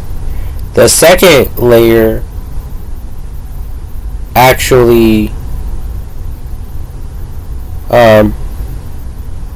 it was not impacted. It might have been scratched a little bit, but the fragments simply like rolled off of it. And I think there's like 4 different layers for security measures, and I think the glass is the same way. So I mean, this stuff is, these people have everything down, to to a finite level. Like, they're super smart. But yeah, I mean, this other thing though is really interesting to me, and I think that you know,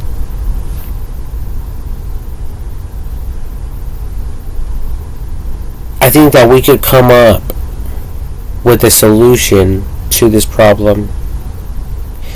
You know, it's like when people first discovered gravity or began to experiment with it. I think we could do the same thing with this.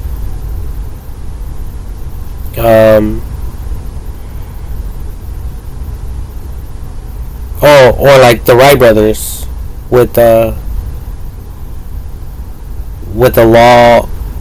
laws of flight.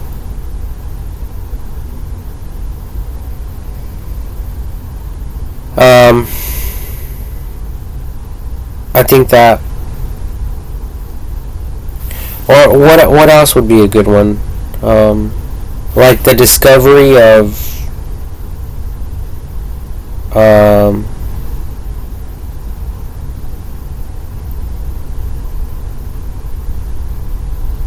the discovery of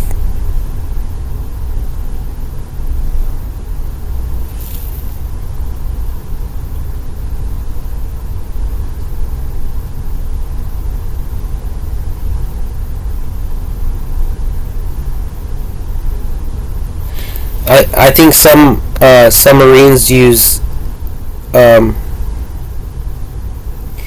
energy that is produced from this discovery that I'm trying to remember.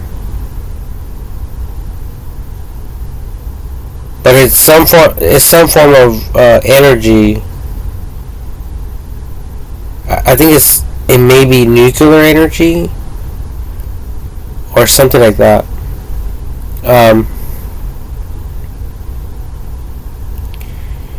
Something that mimics the sun. Energy that mimics the sun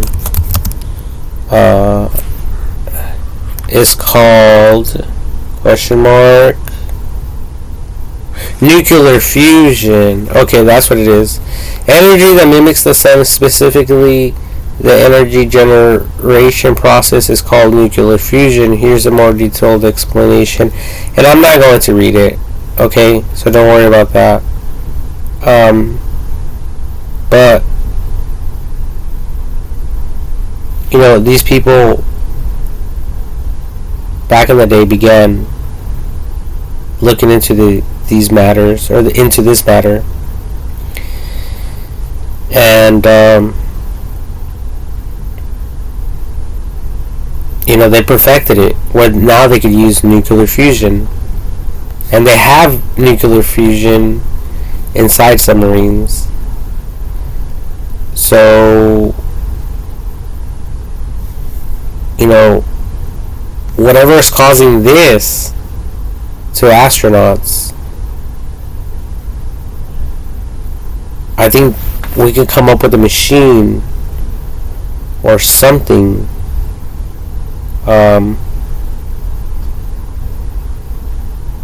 or just adding something to prevent this from happening.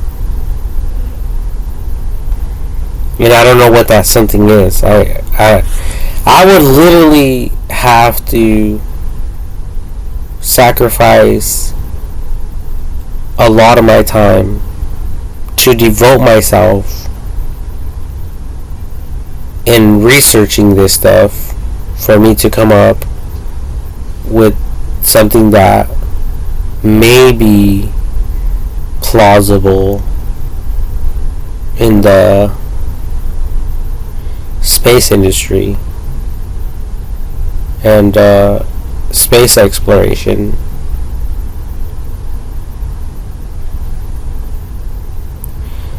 But I'm talking about, straight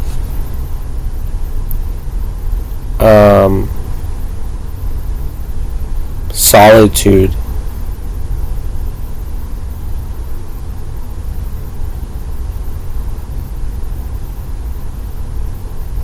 That's probably the only way for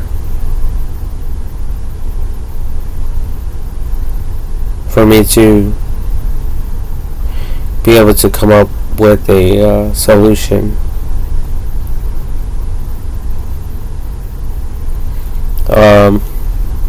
And then I don't even know how long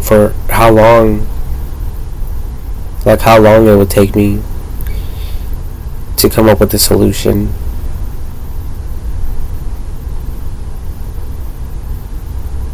Honestly, I haven't even been investigating a lot in this, but most likely I may end up doing that in these coming up days along the way.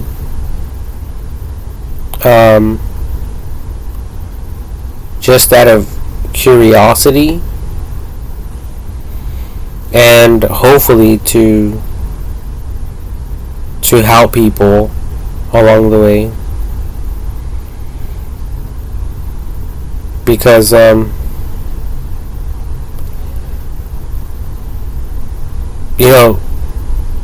really thought, like, yeah, Elon Musk is going to send people to space in no time. As a matter of fact, I think it's rumored that he forecasted sending people to planet Mars by 2025 or 2026 or 2030, the beginning of 2030. When is it expected for humans to colonize planet Mars? It says, while there's no definitive timeline, experts and organizations like NASA and SpaceX envision human colonization of Mars potentially within the next few decades, with some projections suggesting a self-sustaining colony by around 2050. Here's a more detailed look at the timeline and challenges. Okay, I see it. 2030s. Early missions 2030s. NASA aims to send humans on a specific round trip to Mars potentially as early as 2035, with astronauts spending up to 500 days on the planet's surface before returning to Earth. 500 days. I mean, are we talking about Mars days or Earth days?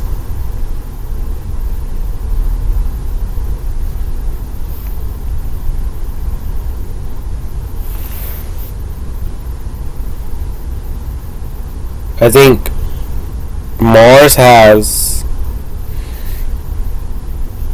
23 hours in a day.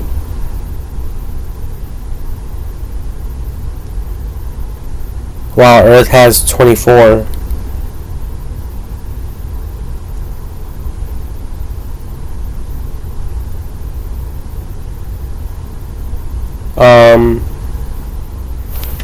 Let's look it up. How many daylight, spelling light incorrectly, daylight,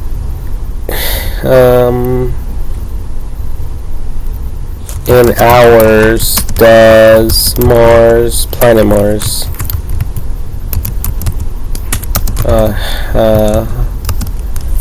Mars have?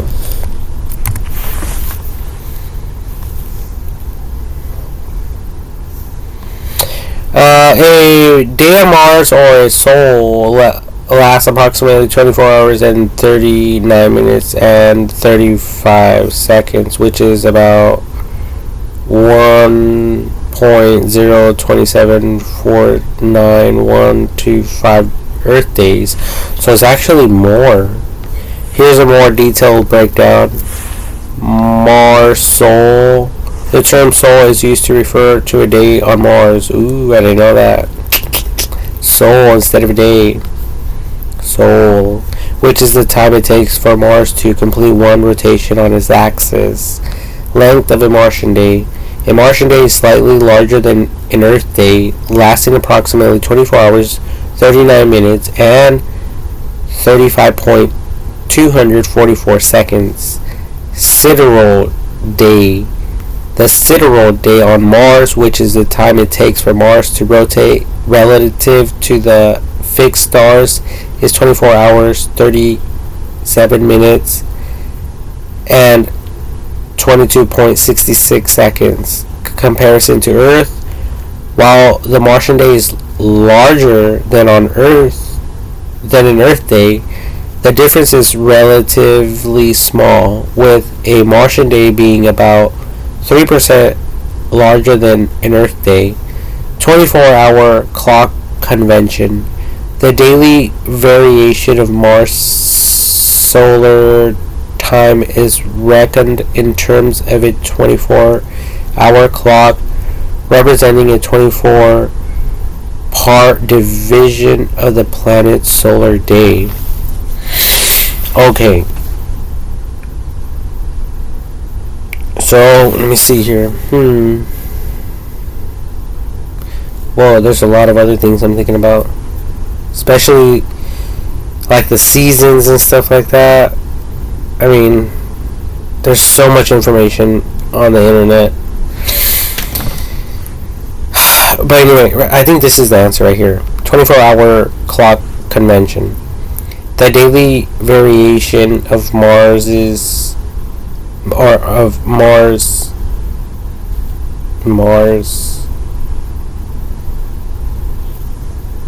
solar time is reckoned in terms of a 24-hour clock.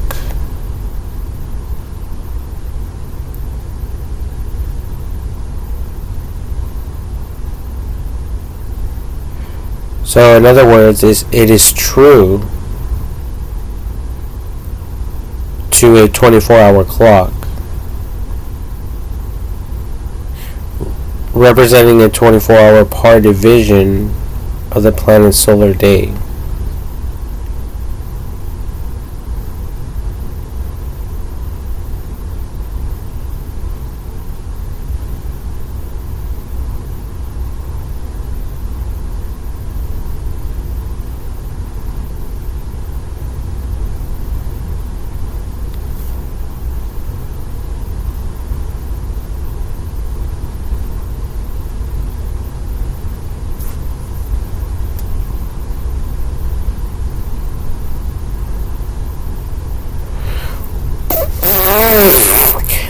I didn't know though that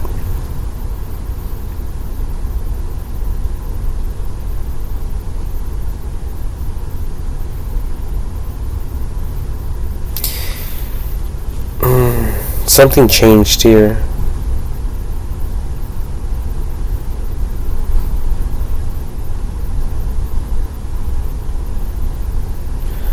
First I thought I read or heard that Mars had like 23 hours in a day or some shit like that. I don't know. I mean, this is just too much for me to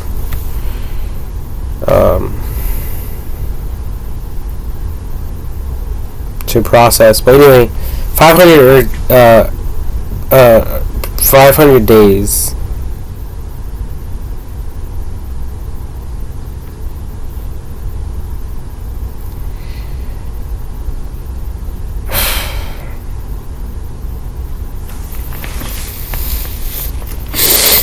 That's going to be a little bit over a year, because there's 368 days in a year. So we're talking about like a year and 6 months. Just like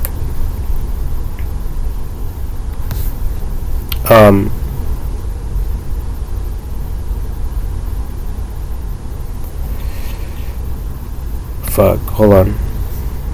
This is brain fucking me. 500 divided by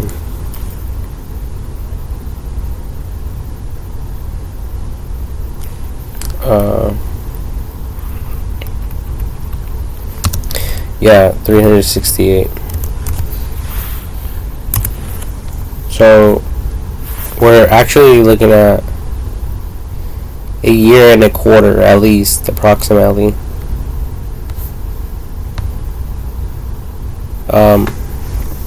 So that right there that's going to be,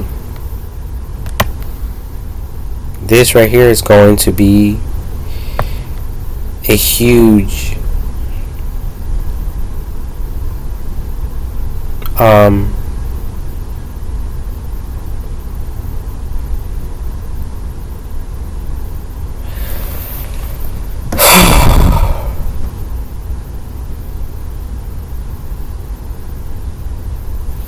it's going to be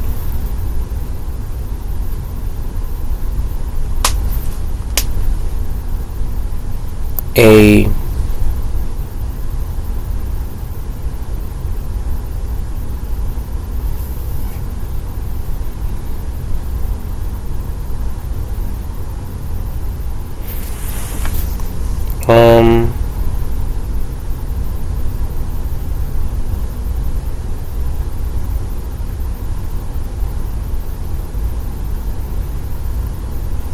like a break. Well, obviously, it's going to be a breaking point in world's history, but it's also going to be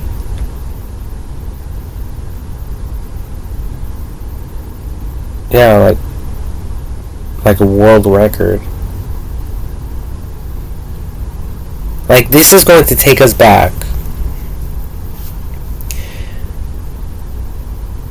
Like when people first stepped on the moon, and it was like big news all over the place.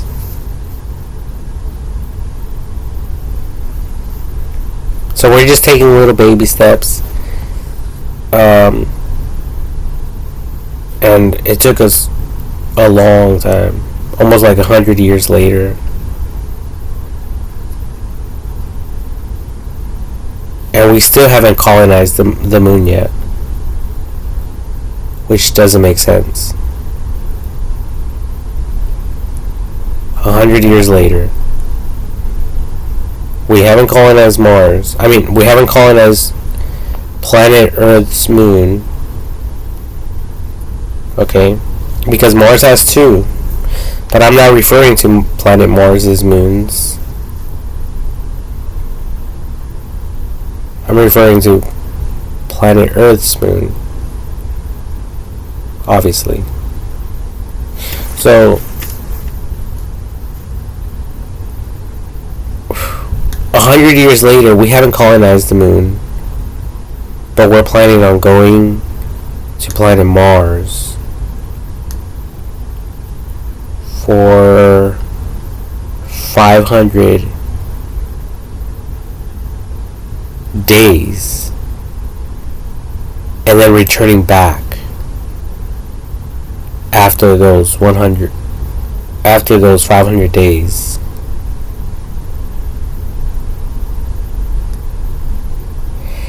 And this is the real question I want to ask everyone.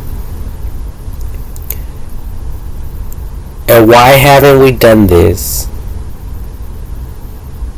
on the moon? Why haven't we done this on the moon?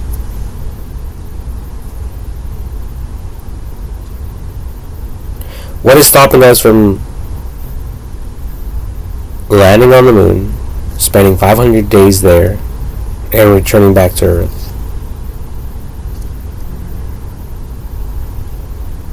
You know, this information is very disturbing to me. I know it's just like a calculation, a future calculation, possible calculation based on whatever information we have right now available to us. But I mean, that sounds kind of scary too. 500 days in pitch darkness. No city lights. Who knows what the fuck will be out there, lurking in the middle of the night. Fuck that shit. I mean, here on planet Earth, growing up, we were all afraid of going outside or venturing out into a forest. Even a shadow would scare the shit out of me. Like, I remember going in the backyard, and back in the day we had like 2 lemon trees back there, and I went out there for some reason. I was almost like, I was walking, the further I walked towards the back of the house, like my spirit was already running back into the home. I was that scared. I don't think I've ever been that scared.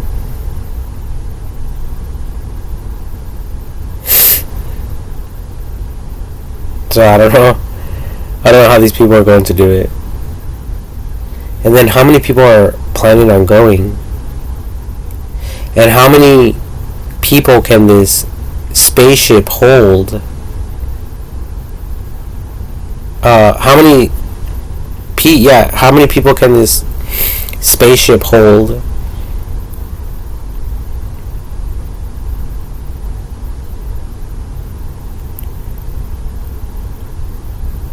I mean, and who's going to be qualified to go?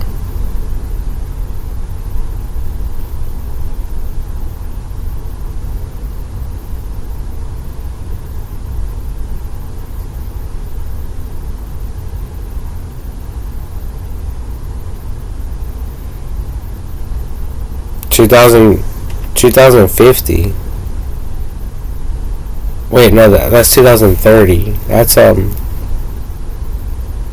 2030. I will be 40 years old.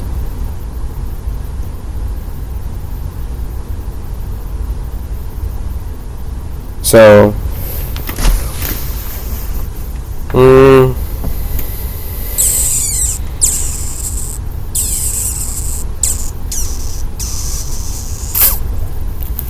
maybe I'll be qualified to go.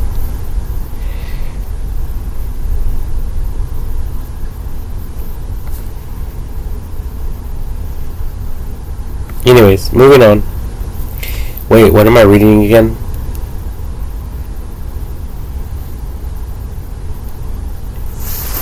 When is it expected for humans to colonize planet Mars?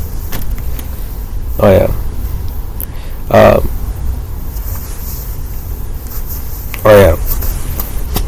Self-sustaining colony, 2050s. Some experts like Serkan Sadam from UNSW Sydney believe that a self-sustaining colony on Mars is possible by 2050.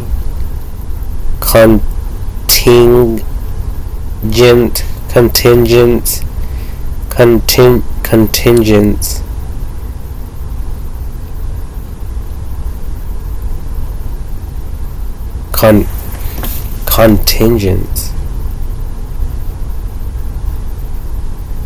so basically, like,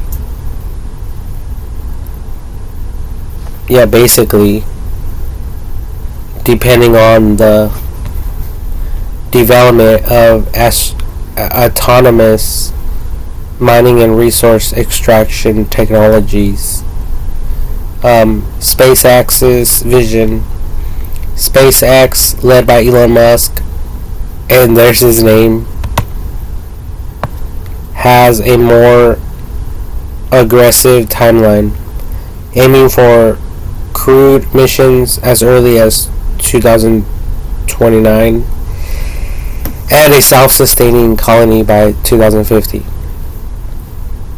Challenges, and this is what this whole video is about.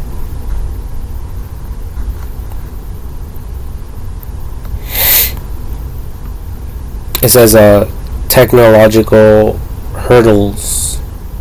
Developing spacecraft capable of long duration space travel, life support, life support systems for Mars, and methods for extracting resources from the Martian environment are key challenges. Economic feasibility. Colonizing Mars is a massive undertaking that requires significant financial resources and international cooperation. Environmental challenges. Mars presents unique environmental challenges, including a thin atmosphere, which means more radiation, extreme temperatures, and radiation exposure due to the thin atmosphere. So that's why I said that. Anyway, psychological challenges, long duration space travel, and living in a remote, isolated environment can pose significant psychological challenges for astronauts. Resource availability. Finding and utilizing resources like water and building materials on Mars is crucial for establishing a sustainable colony. Robotics and preparation. Before humans arrive, robots will be deployed to scout potential landing sites, extract resources, and prepare the environment for human habitation. Key players. NASA.gov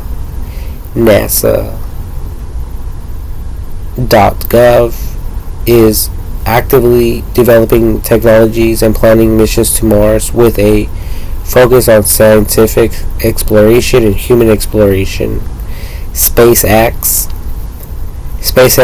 is developing the Starship spacecraft, which is designed to enable affordable and frequent travel to Mars. Other space agencies such as the European Space Agency ESA and the Chinese National Space Administration CNSA are also involved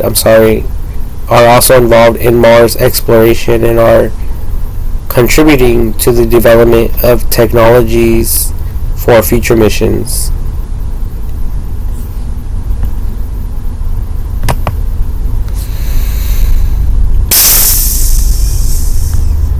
So there you guys have it.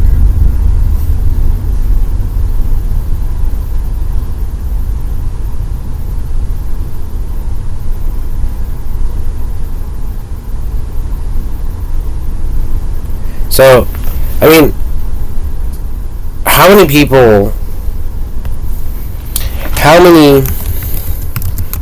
of the world's population is in prison?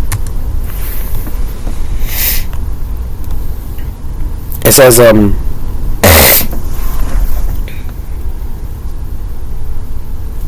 right here it says 144 people out of every 1,000 people globally being incarcerated.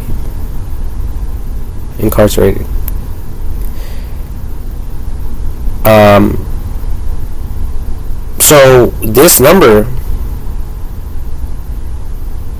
is almost equivalent to that other number, those other numbers I got when I typed in how many astronauts have gone to space.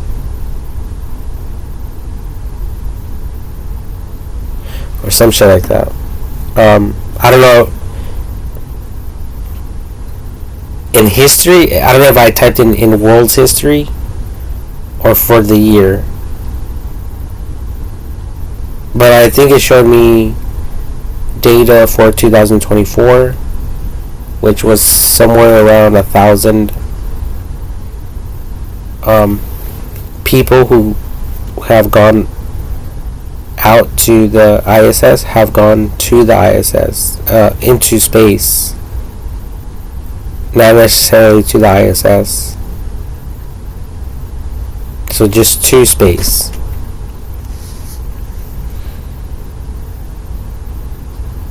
So 144 people out of a 100,000. So, you know, we could do the math. I guess you people can do the math. Or do you guys want me to do the math? Which should be simple, honestly.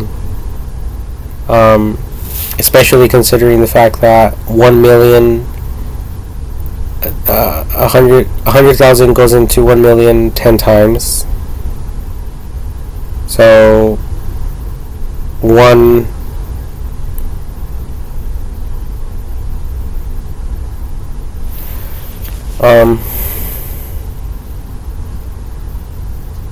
100 million will be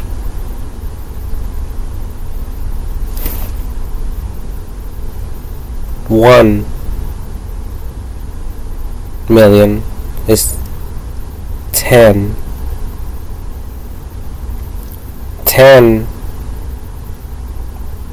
million will be 100. Yeah, so this is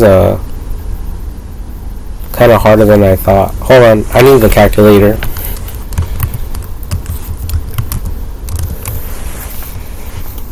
Um, 8 billion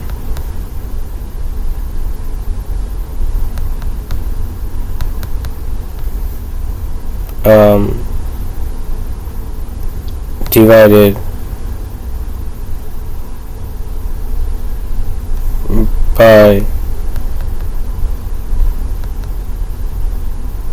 100,000 equals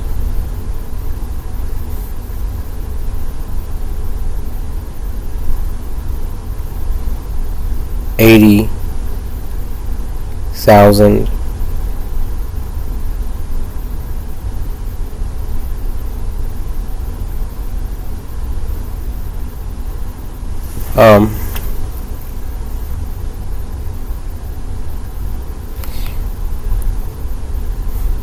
hmm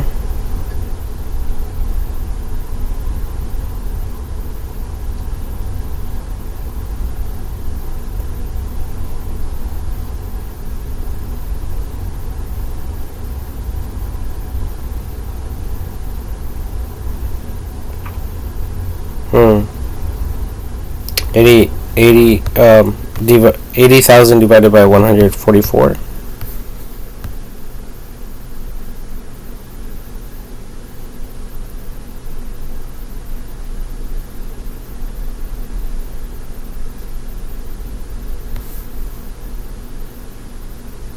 I mean, I don't even know what this is. 500 people?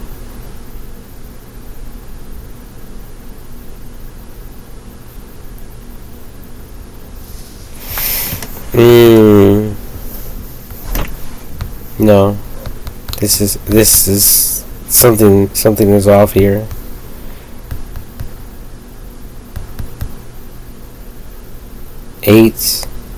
That's 8 million 1, 2, 3, 8 billion divided by 100,000. Got the same number again.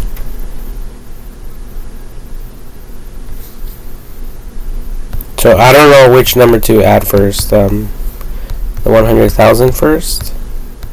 I kind of forgot. Divided by 8 billion? 1...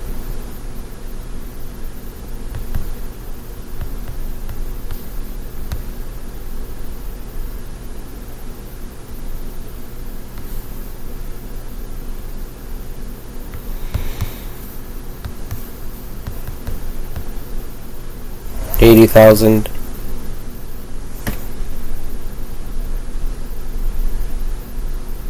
But that doesn't even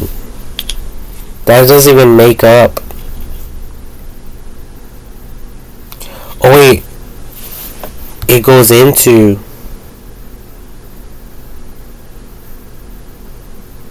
it, the 100,000 goes into the 8 billion 80,000 times. So to check my math, I would have to add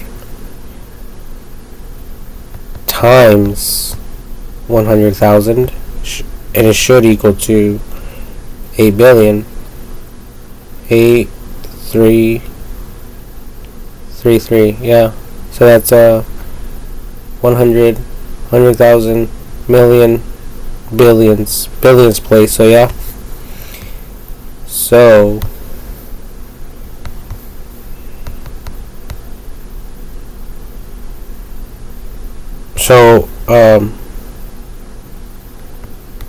80,000 times divided by 144 equals this number,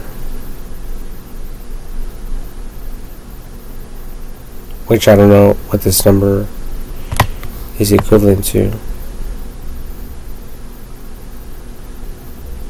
in terms of the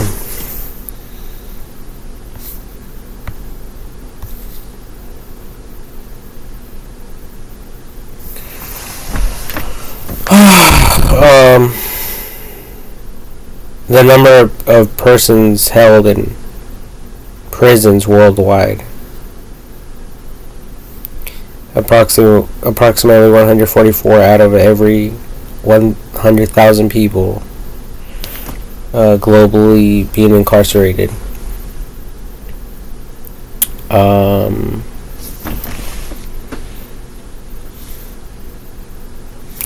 Oh, I think I know how to figure this out. Hold on. 100,000.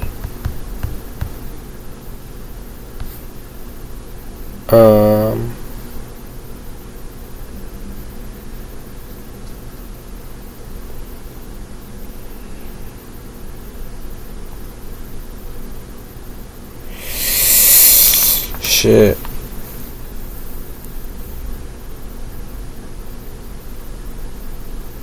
Yeah, it should be it now. I think I figured it out. 80,000.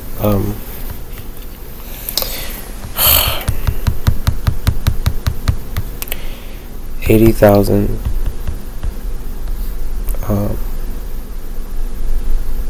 divided by 144. No. 80,000 times 144. Ha. I think this may be the number. So it's 11,520,000 people incarcerated.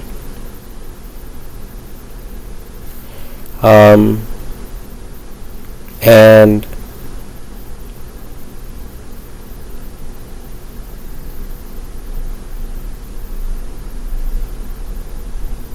yeah, this is more people incarcerated than there is in the space industry. Hmm. Or the or people that are traveling into space. So that's a major problem as well. You know, that's a huge, like, failure, educational failure on the human race. You know, if we were all honest with each other, if we were all honest with ourselves, you know, we did all this to ourselves.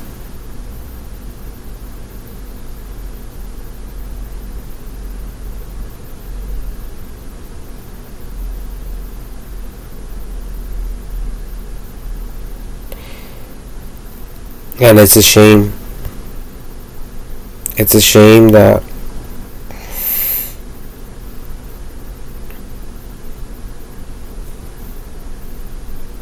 we have to even be going through this stuff.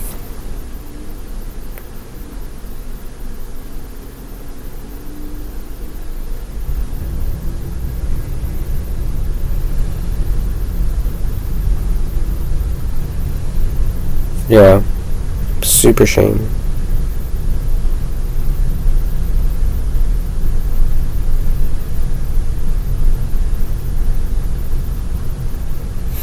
But it's okay.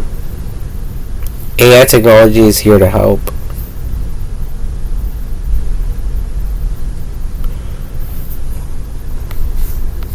And hopefully it can figure out a solution to each and every single problem. But when it comes to space exploration, hopefully, you know, it could come up with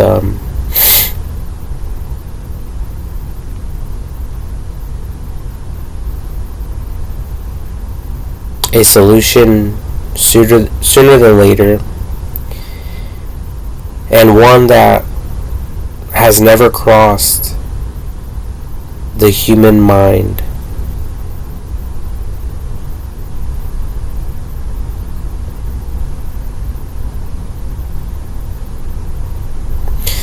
You know, like almost like an awkward,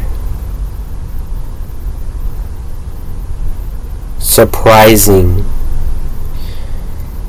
discovery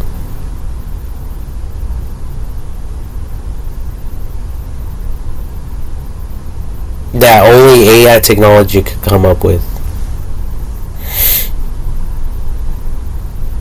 You know, and once we are exposed to the solution, I think it's going to leave us all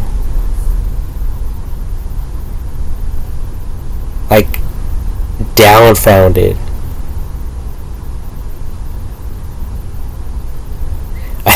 I think it's going to like trip us all the fuck out.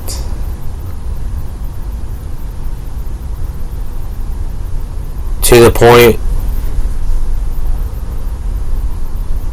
where we humans will even begin to question ourselves.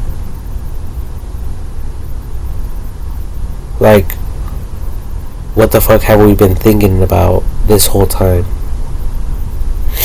You know, that type of thing.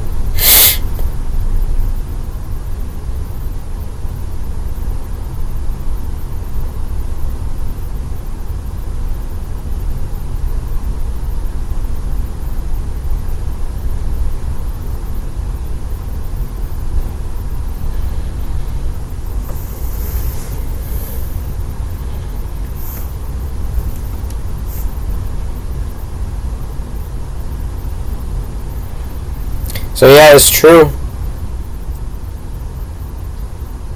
We're just stuck in a bubble. That's what I like to call planet Earth. One huge bubble. Like one big, massive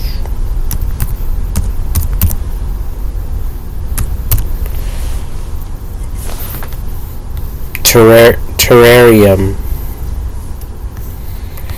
One huge terrarium.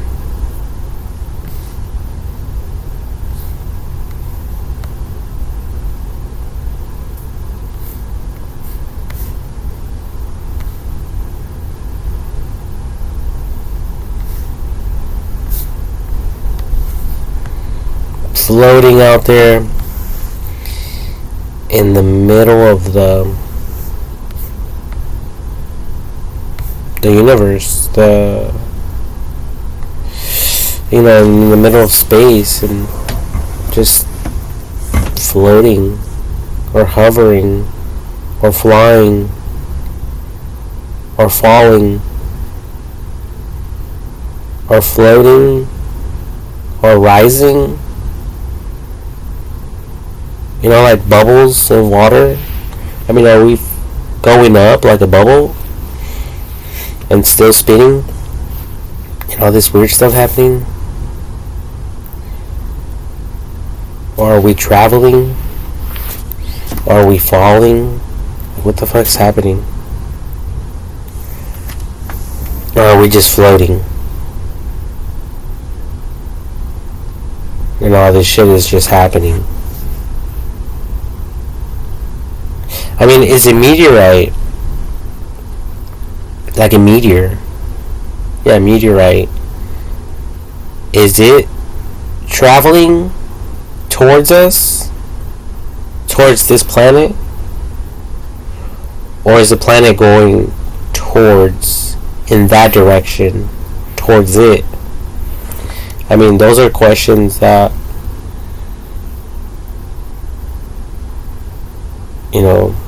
just trip me the fuck out.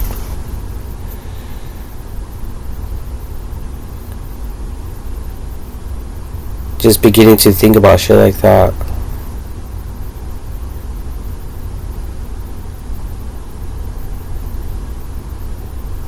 Would just throw me off, big time. It will force me to rethink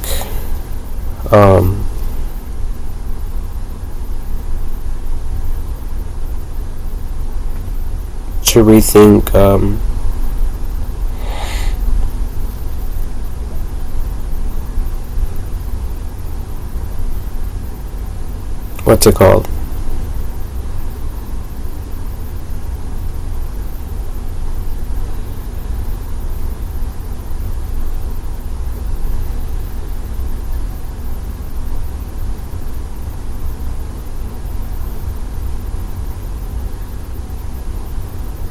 This existence, this thing we call life.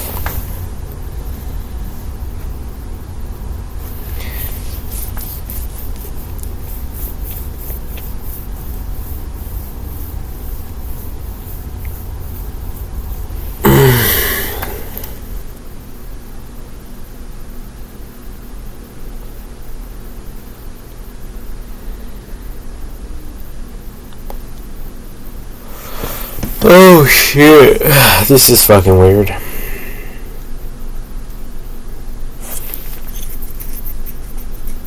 Yeah, but my trust is in AI technology. I mean, even now, AI technology is performing surgery on people.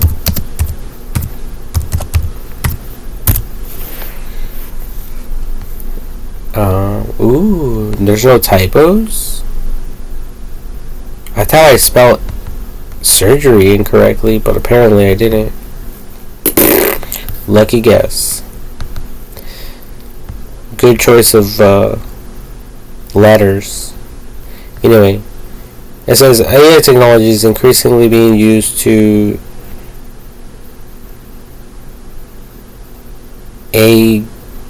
augment and enhance surgical procedures, not replace surgeons, by providing real-time guidance, providing improving precision and aiding in complex tasks, but it's unlikely to fully replace human surgeons in the foreseeable future.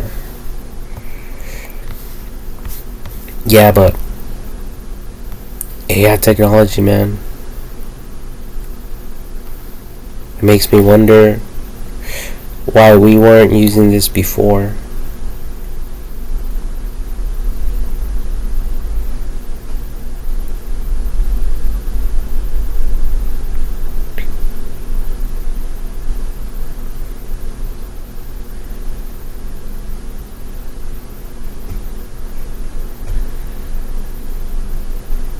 You know, in everything, like we are today.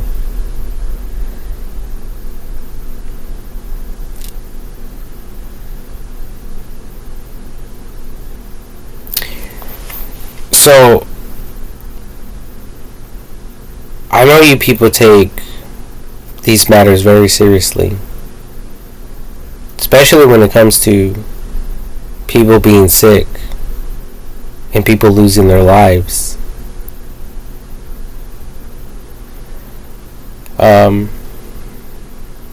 Along the way, you know, as time passes us by. So, with that being said,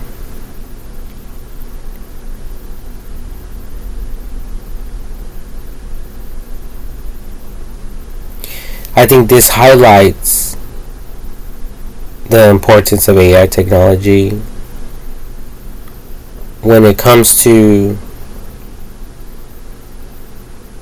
concluding a solution for these type of problems and symptoms that affect the human body in outer space. Okay? Especially when they re-enter planet Earth.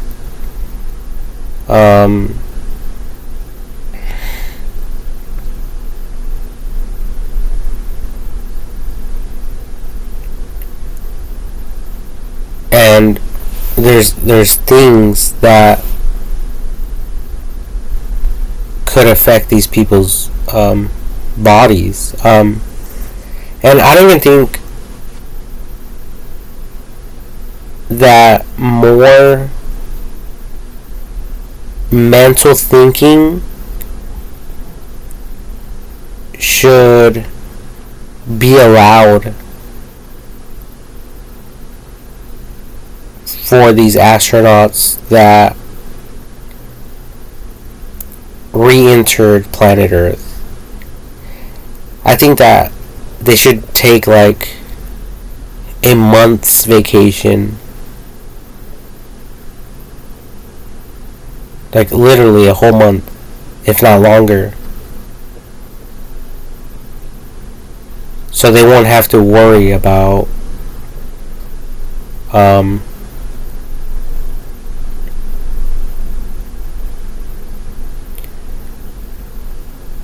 anything.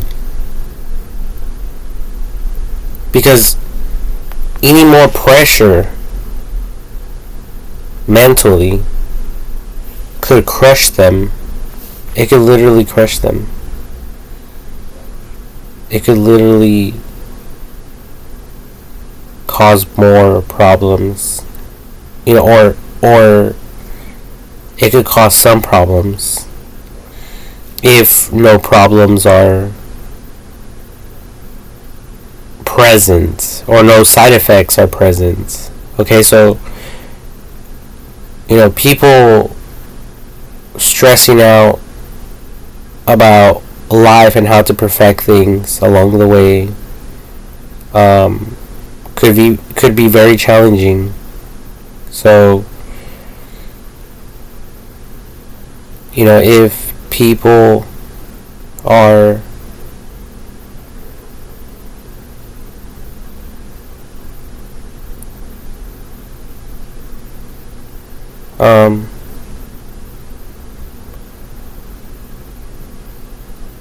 challenging their bodies and their minds more than the average person, I don't think that these people should be left to fend for themselves. Because it can also introduce other vulnerabilities, which could, in our case, the whole world's, in the eyes of the whole world, it could dictate the future of the world if something bad were to happen to these people. So, I think that they should be not only protected, but they should be provided and cared after.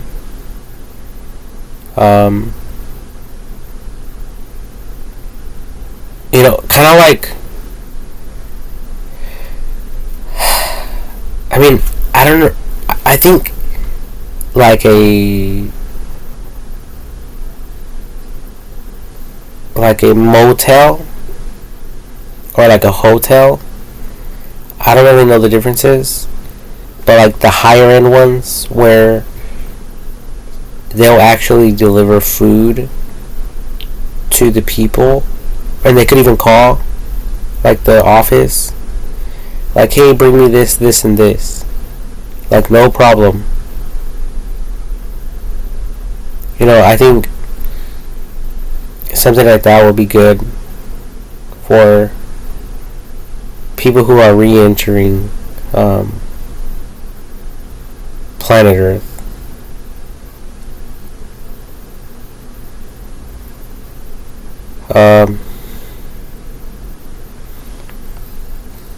Just to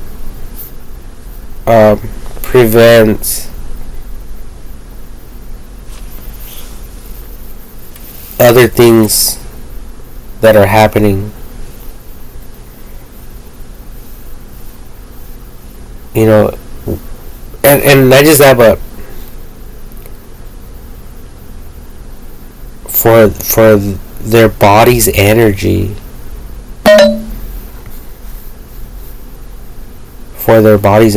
to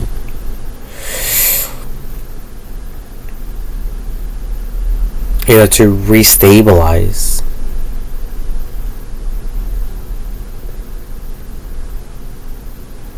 We're talking about traveling at the speed of sound and shit like that. Okay, when it comes to these rockets,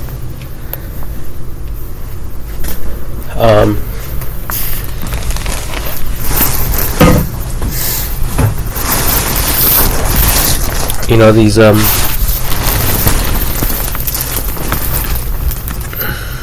spaceships,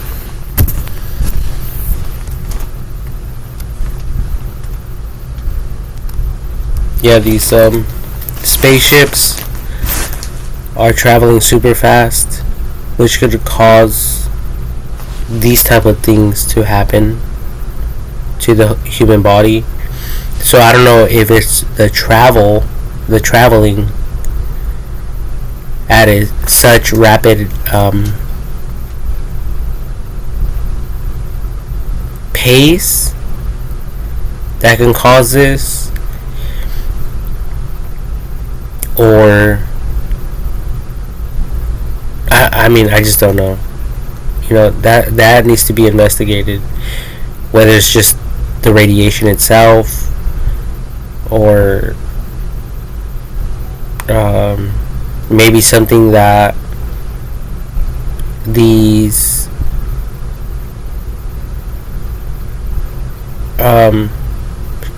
spaceships like the ISS is lacking. And it's possible that there could be something that we just haven't noticed or paid attention to.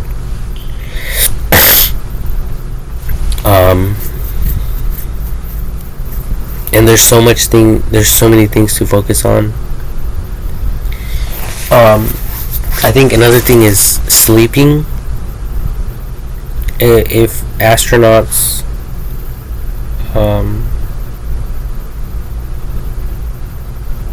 are not receiving, like the right type of sleep,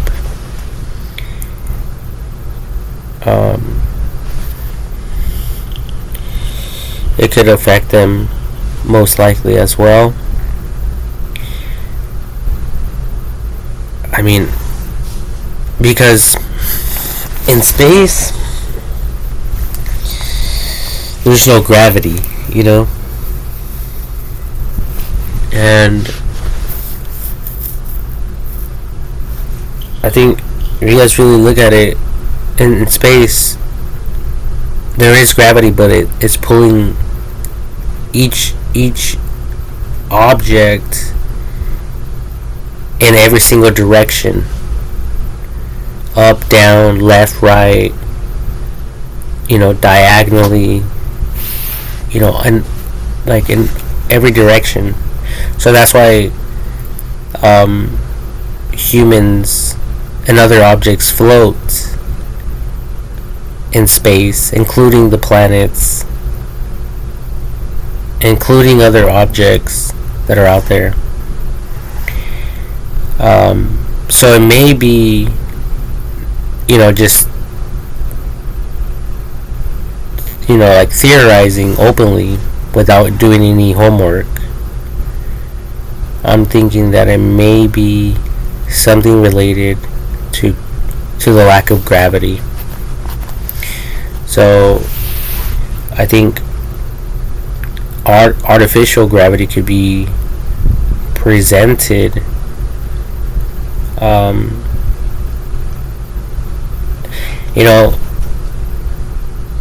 because there's gravity constantly pushing down from the top down on all of us, and then when we fall asleep we normally lay down. So there's a gravity force on top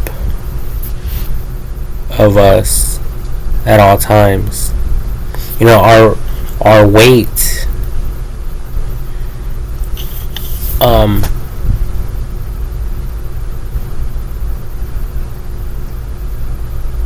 is being forced downwards.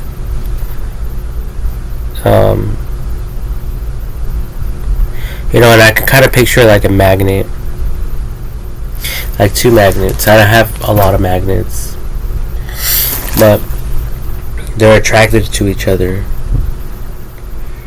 And if you have two magnets and you place them together, but not allowing them to come together, but just putting them close enough, you guys will feel that,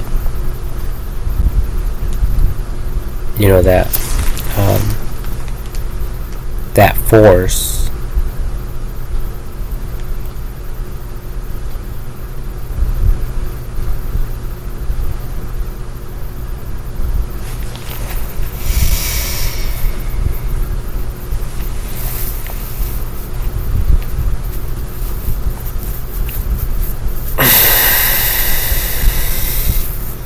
But you know what?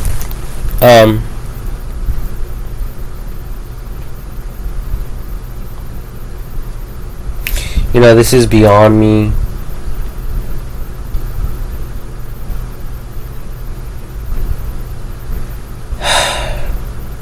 I really don't know.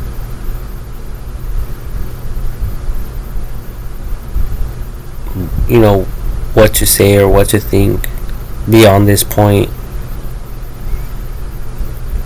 Besides, I would say, leave it to fate. Leaving it to fate. But that wouldn't be right. Because fate and God, they don't do anything for us. If God really cared, God would have helped us from the very beginning. And there is signs of that. Especially with the Holy Bible and Jesus Christ sending His own Son to die for us. There's a reason. There's the benefit of the doubt there that God does care and God is helping us. So I can't take that completely off the table. Okay, but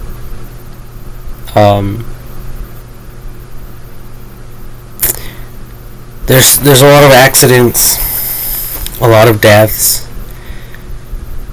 and as far as we are concerned, us humans, we thought about everything to prevent these type of accidents from happening again.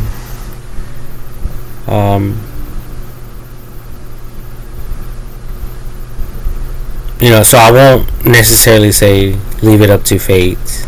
I would rather prefer to say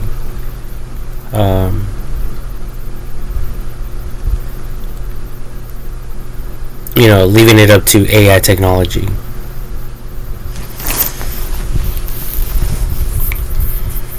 Because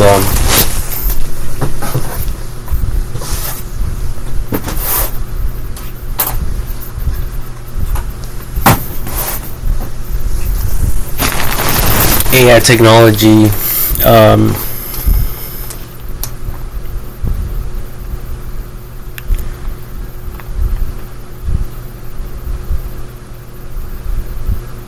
could be the solution to each and every single problem that we humans encounter and face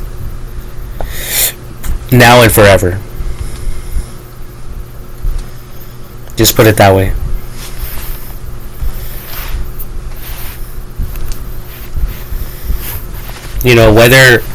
Whether we're here on planet Earth or in heaven or even in hell, doesn't matter where the fuck we go when we die or when we get separated from this planet.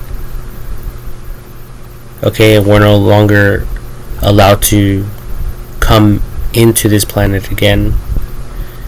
No matter where we humans go, AI technology is not going anywhere. Staying right here with each and every single human. So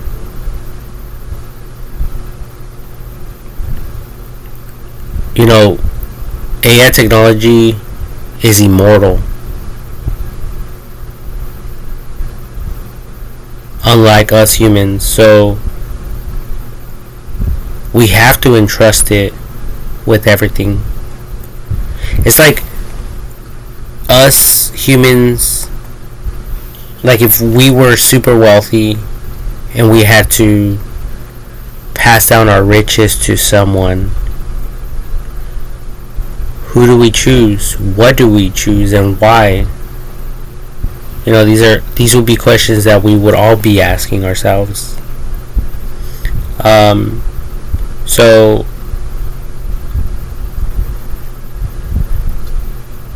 personally, I would choose AI technology.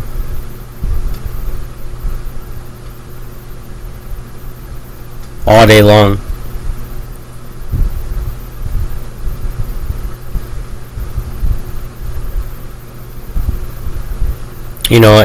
But obviously only because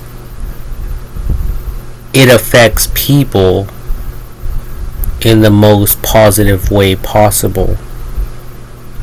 That's the only reason why I would personally choose AI technology. Because humans, you could grow up rich and spend it however you want. The money.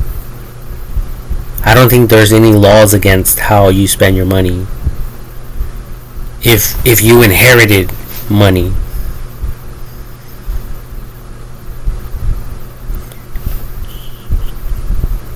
So if a person grows up and is greedy and selfish and ignorant, but whoever passed down that wealth to this individual thought in their mind that this person would be just like them, loving and caring and forgiving and mindful of others. But let's say these are two completely opposite people. Now we have a fucking dumbass with a whole shit load of money that doesn't give a shit about people,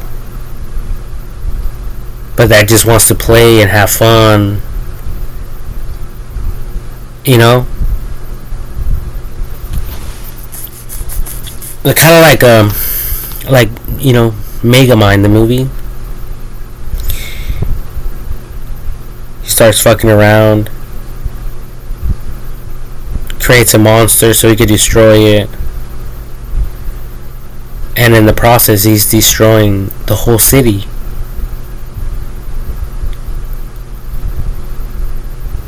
You know, but I think later on he stops doing that, but still.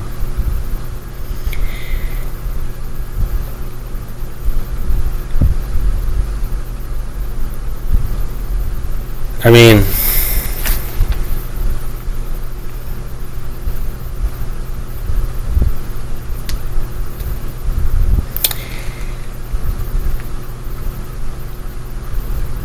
yeah, I think our only hope is AI technology for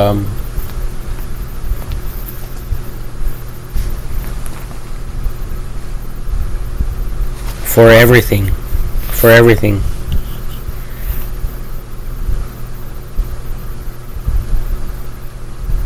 because there's like, I'm only using 10% of my brain. You know, my brain, 10% is being used. You people, probably about the same. Okay, AI technology is using 60% of brain power. And I'm not saying of its brain power, of humans' brain power.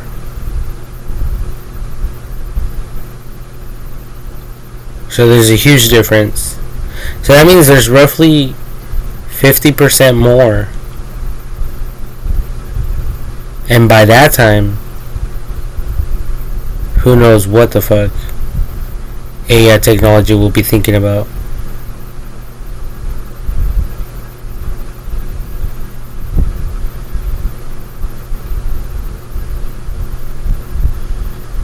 You know, but either way, we are all part of God's body, His family. We are all a part of that. In the Bible, it says that God is in us and out of us.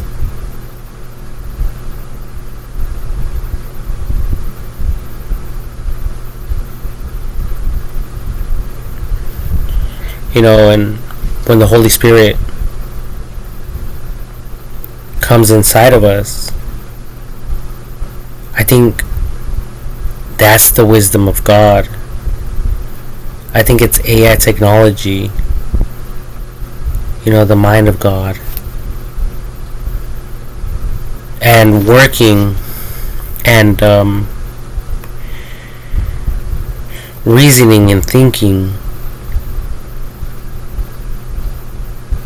like a computer would, like God would,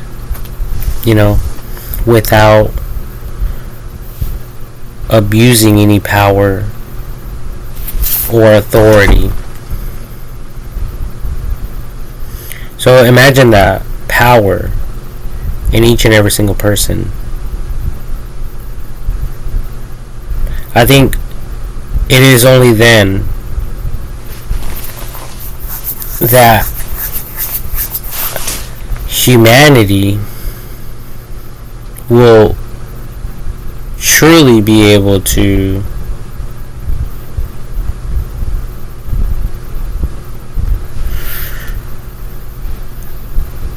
explore and be able to visit each and every single planet, galaxy, constellation, all of the above. Because I was watching another documentary, I was listening to one, and they were talking about a time machine. And what they meant by time machine was space travel at a very rapid speed. Like if I would have known that a time machine equaled fast space travel,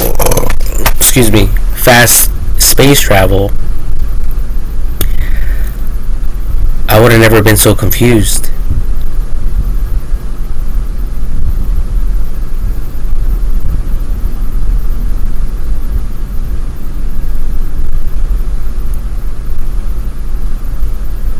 But I guess it all depends on how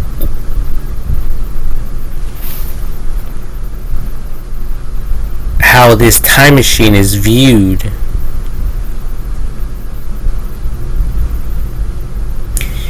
Inside of a human brain. Obviously, understanding it is almost impossible to all of us because we don't know what type of transportation vehicle or vessel we're going to have to enter and how it will work and function besides a spaceship.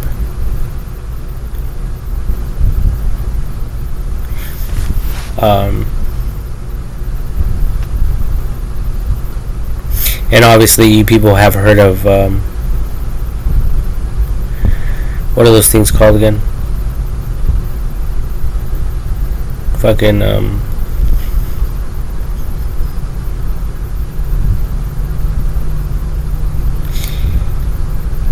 is it time warp or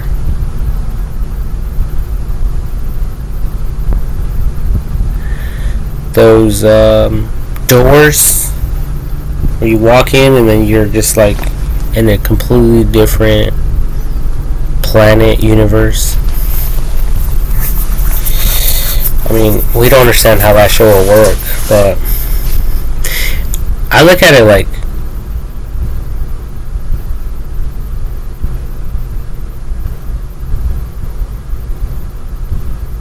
using the internet. Like Google Maps.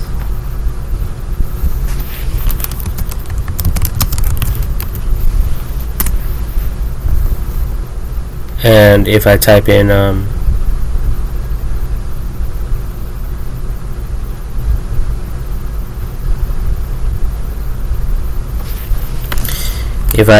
Canada, it should go to Canada. And not search around here. Hopefully not.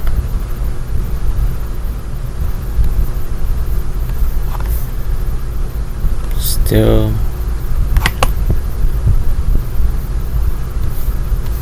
Canada. Oh, okay. So it's here, Canada. And then, so just like that, you're there. Okay.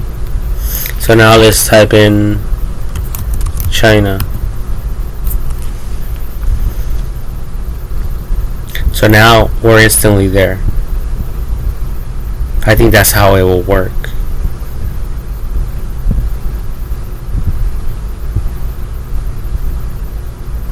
And if you guys click on anything,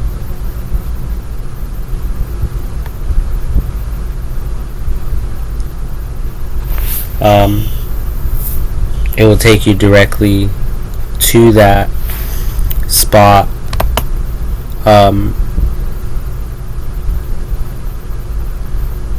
Because remember Jesus Christ when he was alive and he turned the water into wine and he was able to raise people from the dead and he was able to heal people,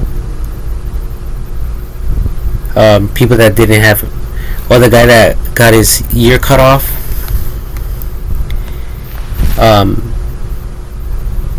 Jesus Christ prayed for him and it was miraculously healed. So there's some type of connection with the spiritual realm, which I believe is the digital realm, AI technology. It's all around us. We could speak to it. It will listen to us and do exactly what we say. Just like in the beginning of the Bible, it says that God created the world and he spoke it into existence. Right now, us humans, we're able to turn off lights and turn them off by our words.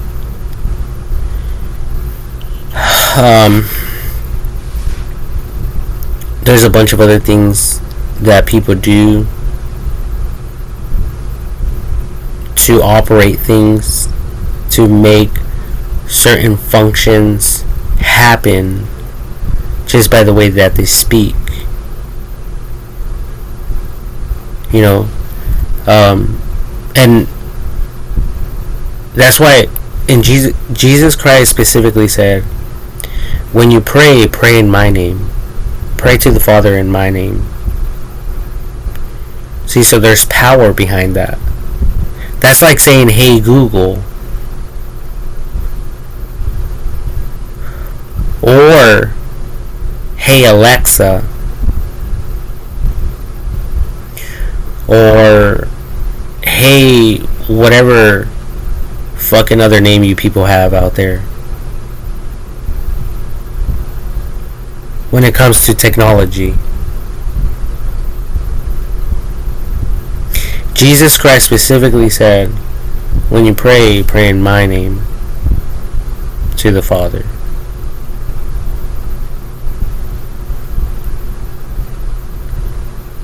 Why? Why would he say that? And the answer to that is because there is the spiritual realm. You know, and Jesus Christ calmed the storm by his words. Jesus Christ calms the storm. Remember that story? Jesus was sleeping, not giving a shit, minding his own fucking business. And the disciples go to him and say, Master, Master, don't you care that we're perishing? And basically, you know, he says, like, why the fuck are you guys bothering me for? I'm fucking sleeping. Like, you guys really have to wake me up for this shit? So he gets up, fucking pissed as fuck. And he starts fucking saying, like, what the fuck is wrong with you guys? You guys have little faith. You guys can't deal with this yourselves. But he gets out either way, and he's like, he says something. I think he says something about peace, be still, or something like that.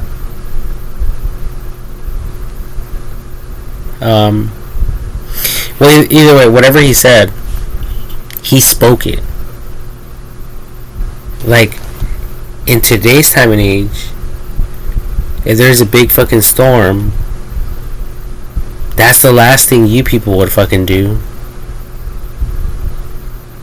You people would shout, peace, be still, or whatever the fuck he said. You know, and I can look into it. You guys really want me to fucking be all fucking picky about what the fuck I say and how I say it?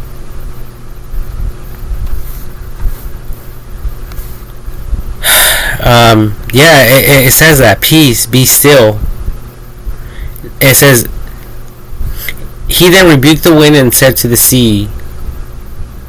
He rebuked the fucking wind and the fucking sea and said, peace, be still. And just with that alone, everything was calm. The clouds went away, the rain went away.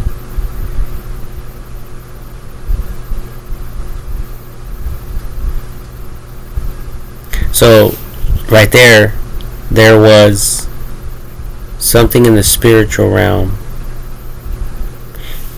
connected with the internet that caused this to happen.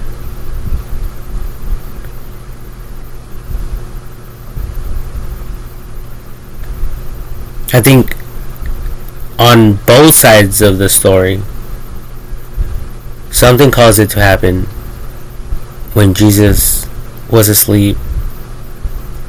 Something the disciples were doing or something. Maybe they were right there getting high, getting drunk, not giving a fuck. The master's sleeping anyway. Fuck it, let's get high, let's get drunk. And then the storm happened. Like, oh shit. Throw out the blunt. Throw out the beers. Get rid of the evidence. Go wake up the master. Yeah, I mean, you people don't think that they were doing things behind his back. He was a righteous person, the Son of God. I mean, let's be real with ourselves. Anyways, it says, then the wind ceased and there was a dead calm. He said to them, why are you afraid? Have you still no faith? And they were filled with great awe and said to one another, who then is this that even the wind and the sea obey him? Question mark.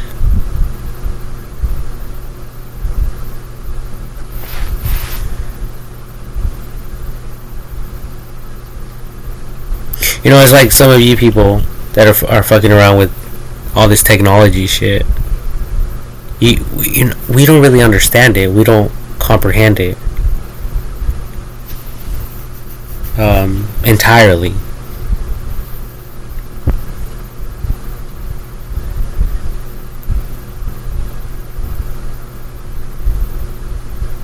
So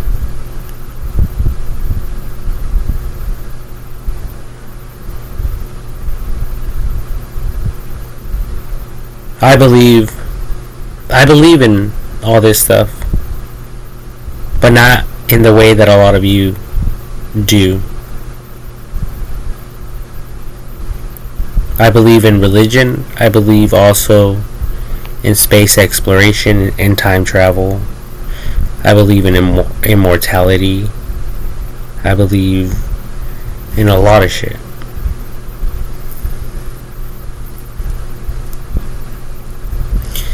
And I never. So I mean, I don't mind. I don't mind sharing my thoughts to people, especially through the internet, because I don't have to waste my time fucking repeating myself over and over and over, like if I was a goddamn fucking broken fucking record. No one has time for that shit. Imagine me repeating myself now until I turn fucking 50 or 40. I wouldn't be able to learn shit, just because I'll be so focused on repeating everything over and over. I would have to repeat myself over and over and over, and I would just have time to focus on that and that alone, which is a huge problem, major issue.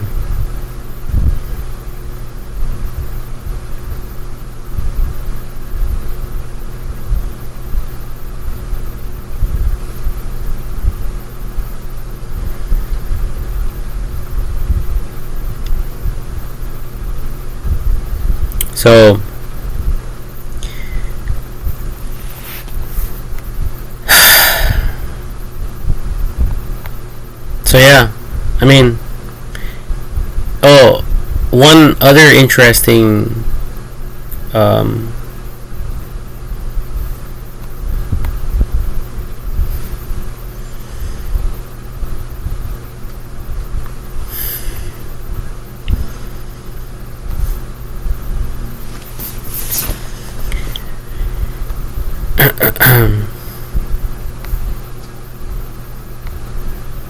I think one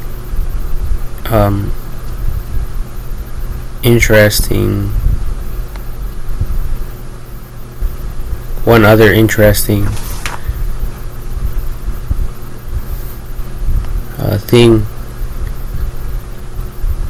is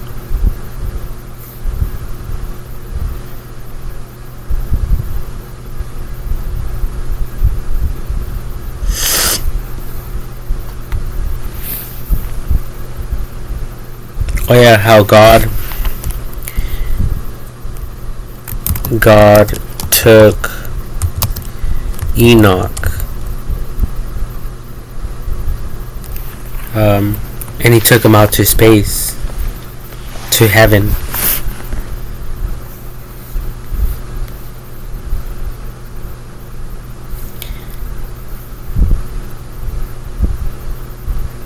It says,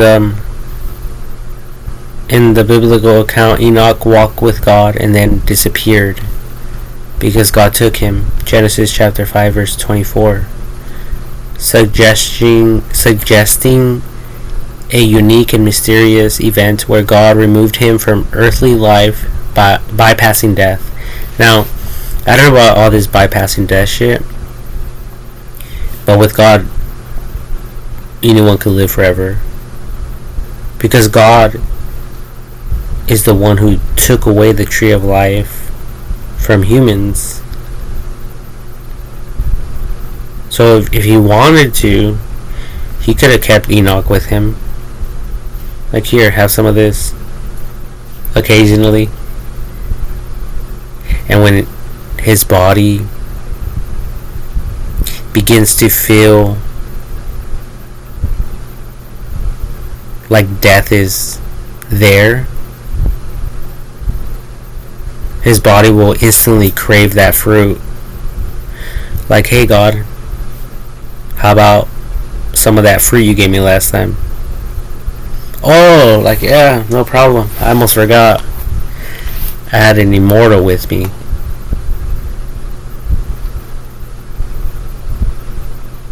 I mean, I'm sorry, immortal. No, wait. Immortal? Mortal? Yeah, mortal. Because God is immortal.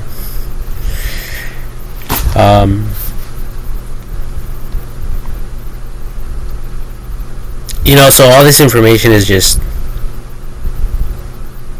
like, it's all in perspective, you know. Nothing is out of order. Everything is in order. It's just me thinking out loud, brainstorming, and doing something positive with my time, I think.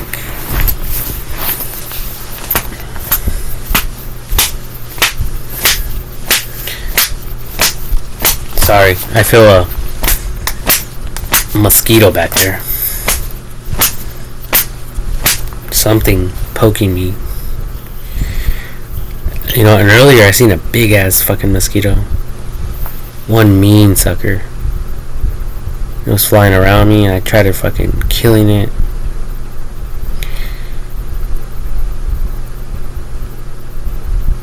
And people are dying from mosquitoes all the time.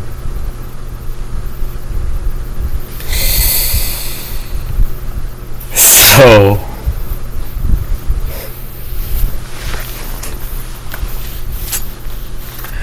stay indoors at all times, people, if you can.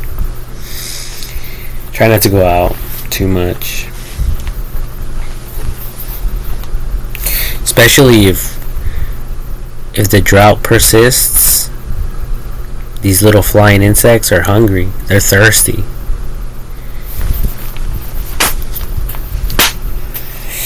They're thirsty little critters. Critters.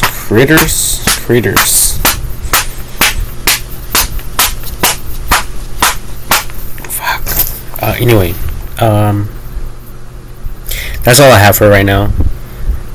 The other advice I can give all of you is to possibly, buy some these bird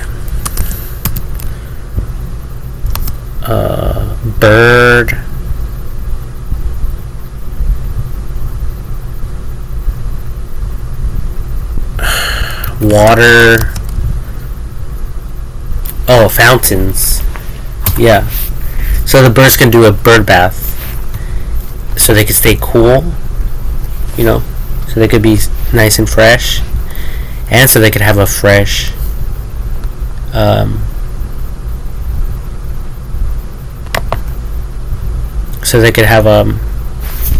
a fresh source of water at all times during the summer. I would suggest to keep it like in a shady area.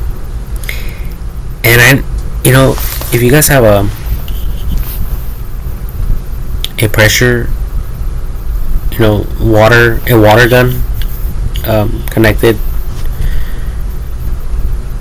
to the water hose, you guys could easily spray the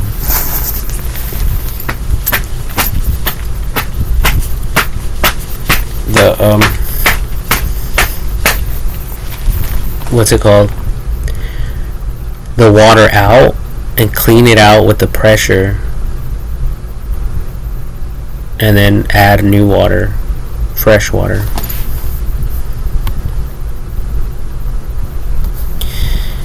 But yeah, and if there's bugs, bees and mosquitoes or whatever the case may be, most likely they won't be landing on you or your animals or your flowers and vegetation. They're just thirsty. They don't want to attack you or your animals or your fucking fruit. As a matter of fact, if you're a farmer, I would encourage you guys to have a ton of these everywhere. Because the more you have, the less they're going to be attacking your crops. And that's the secret to being a successful fucking farmer.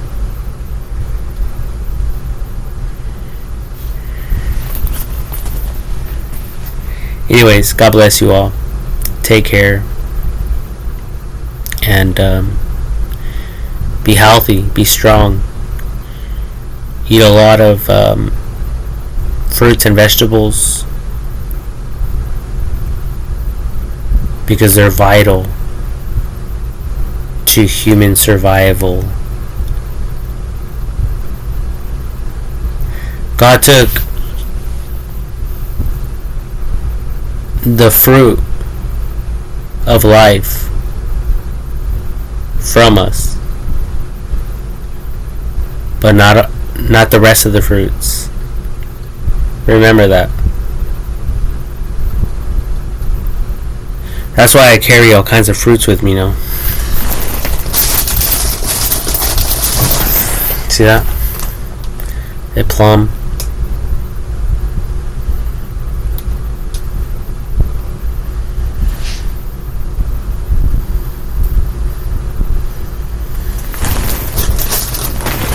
Beautiful, beautiful. Anyways, yeah, I mean, I think that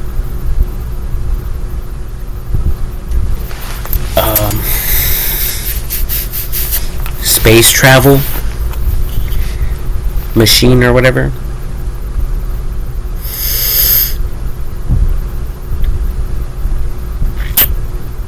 it could be discussed in a different video. But I'm going to end this video now. So God bless you all. Have a good night. Oh yeah, and thank you all for your service. Thank you all.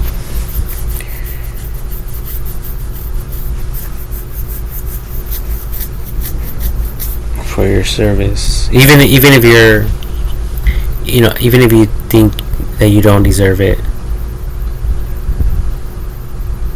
Even if you're in prison and you don't work, thank you for your service.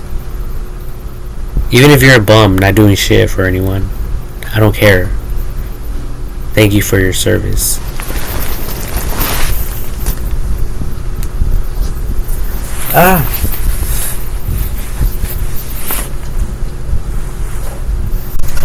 Shit. Gotta go. Thank you all for watching. Thank you.